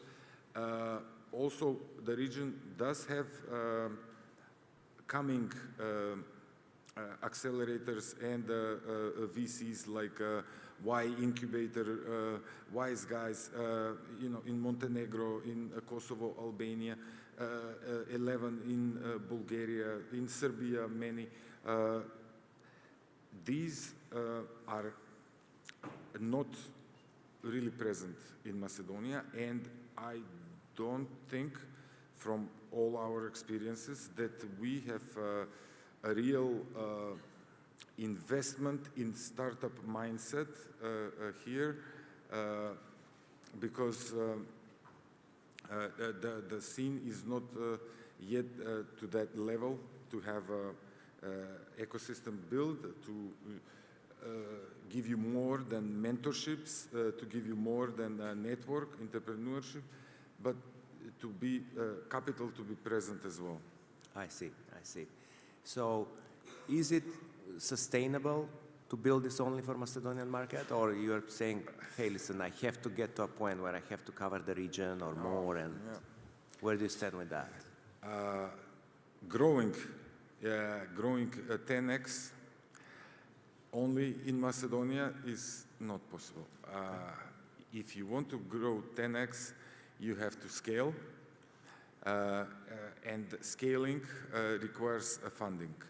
Our plan is to scale on Southeast European market, including 3 EU countries, Romania, Bulgaria, and Greece, and together with Western Balkans, Serbia, Albania, we are talking about 50 to 55 million people, same characteristics, same shopping habits. We are all similar in that, going to supermarkets on weekends. That is how you grow. That is how, with scaling, that's how you contribute 10x grow. Because the idea itself for our startups came from home, where my wife was writing down the shopping list for my weekend groceries, and after coming back from the supermarkets, she was saying, why didn't you get on discount this product or on this in that supermarket. That's how we build the product for discovering promotions and discounts from different supermarkets. You go to Serbia, you include 5 or 6 Serbian supermarket chains, and it's the same concept, bigger market, and then you scale up. Okay, okay. So let me try to try to kind of common theme among yourselves, right? I'll pick for Yelena, I'll pick kind of timing. From Darko, I'll pick being persistent, right? Being tenacity. For Tamara, I'll pick timing. Georgi, what's yours? Timing in sense? I mean, like we're picking, I'm trying to pick, you know, like from all of the stories, I'm trying to select like what was the most important thing that everyone perceived as a key of success of building and shipping and creating kind of real things, right? For you, probably I can go with funding. Yes, funding and scaling. And as you mentioned, persistence. Okay. To push the whole startup scene, in Macedonia, it's very difficult. It's still in the beginning.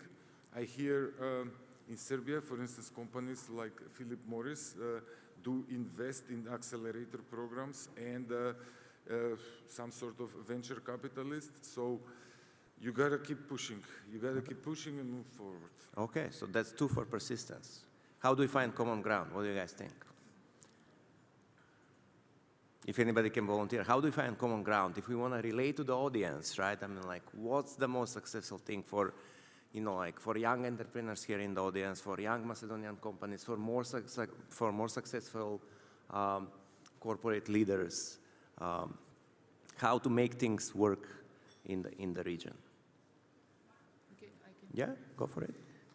I think that you already have it, and I will mention, I met here, when I came to Macedonia, I met founders of Macedonia2025, founders and board members, and I see that those people are very successful businessmen, businesswomen as well, where they are already for more than several decades, some of them are abroad, but still they share the same passion about their country of origin, and you can see that through initiatives like this. So I would say that you have it, but just you need to identify what's working, what's good, and then to scale it, and definitely, and dance. Dance, okay. Okay, I'll turn to the audience. I have more questions, but if anybody wants, so. Yeah. I mean, you can also raise the hand. We used to have a microphone, but we can hear you. Okay, if not, I have like a time for one more question. How do you see the region, let's say like 10 years from now? Give me one perspective. Out of everything that you have seen, you've built amazing things, you pushed like a huge projects, you build companies from ground zero, you work for a large corporation. Where do you guys see this going? I think it's quite difficult. I can't see the world in 10 years, actually. I can't see the region. I mean, we came to a certain point, and this is reflected with different geopolitical events, but also the immense technological development. So we are entering the era when we are investing, when it comes to financial investments, when it comes to education, when it comes to investment in human power, we're investing before the certainty. So it's quite difficult. What I've said earlier, we need big numbers. We do need to concentrate for the young, let's say, establishers of the startups. I mean, they do have to think big. If they want to succeed, they have to think big. They have to go out of the region, out of the country, and to follow the money. And first of all, they have to, identify and find the buyers. and then the capital will come, but not necessarily here or in the next country or even in the Europe. Even European large startups are leaving for United States, but maybe in 10 years this will change, but that doesn't mean that you stop dreaming and be disciplined and follow the basic rules for that. Okay, thank you, Jelena. With this, I would like to wrap up the, one question? Okay.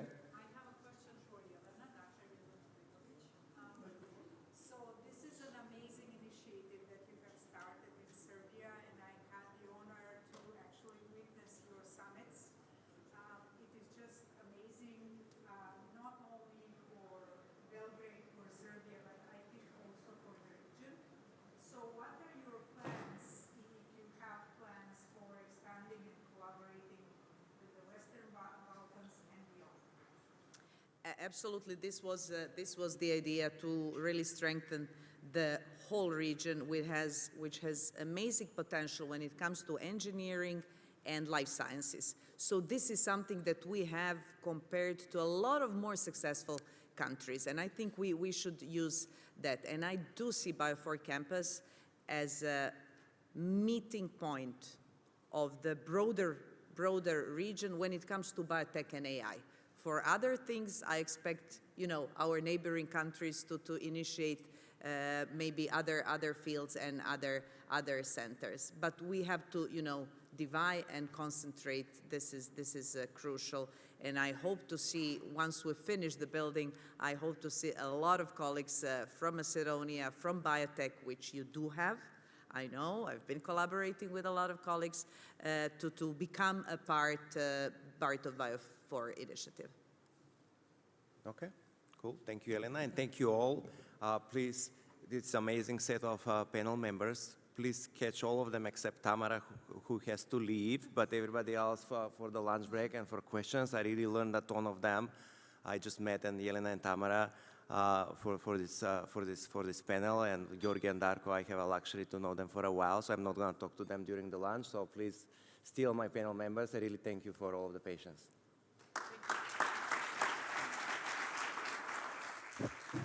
Thank you so much, Alec and the panel. If you could please stay seated for another 3 minutes. I would like to invite on stage our CEO, Nikita Moiseska-Blaževski, to hand out a few more awards.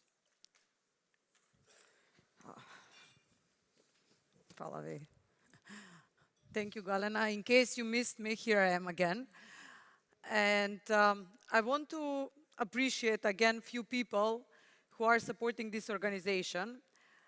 I have to say that as any other organization, there are limited resources. Our ambition is very high. We want Macedonia to be the most prosperous country in the region. You've seen our achievements, meaning that with these limited resources, which are 10 people in the office, and limited financial resources, we do manage to achieve a lot.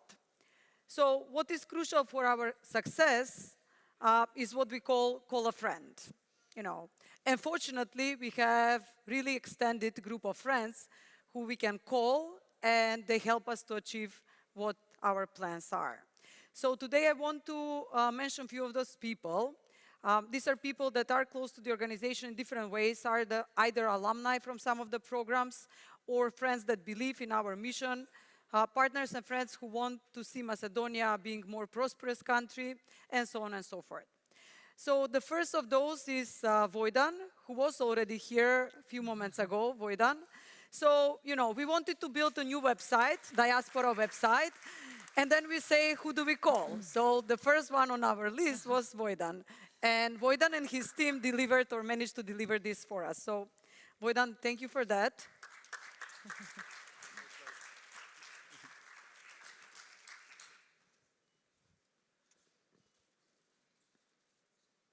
Thank you. And I hope you stay close to the organization even after building this website.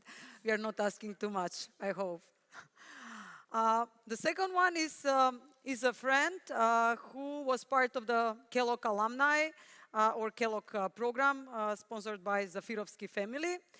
His name is Jare Dimitrievsky. We know him by Jare, Eden, Jare. So, Jare, thank you so much.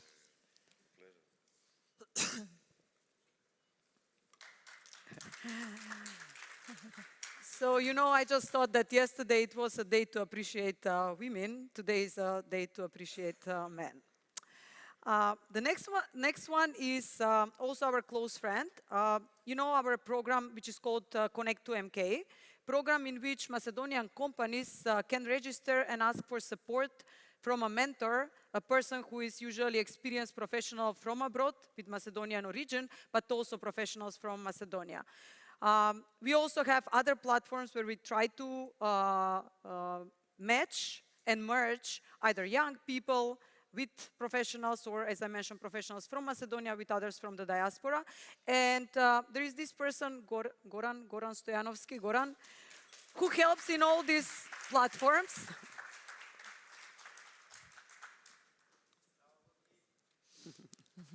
Hvala ti mnogo. Telefon. Thank you as well, Goran. And the last thing is more kind of self-awarding, but 2 years ago, Macedonia2025, or the board members, decided that we establish another non-for-profit with a mission to support digital transformation of Macedonian businesses. Because, you know, we always talk about digitalization and how it can improve and help the society to progress. But then we said, oh, well, we just talk about that, but let us do something and show that we can execute on this. So we established Center for Digital Transformation, also called Go Digital. So it's part in some way of Macedonia 2025, but certainly we have one colleague working there who is never sure whether he's part of the team of Macedonia 2025 or Go Digital, but he's included in all our Viber and other channels communications. Jovan Dimitrov. Jovan.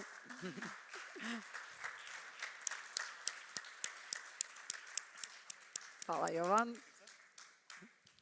He's shy, he doesn't want to take photos, so this is his first time on stage.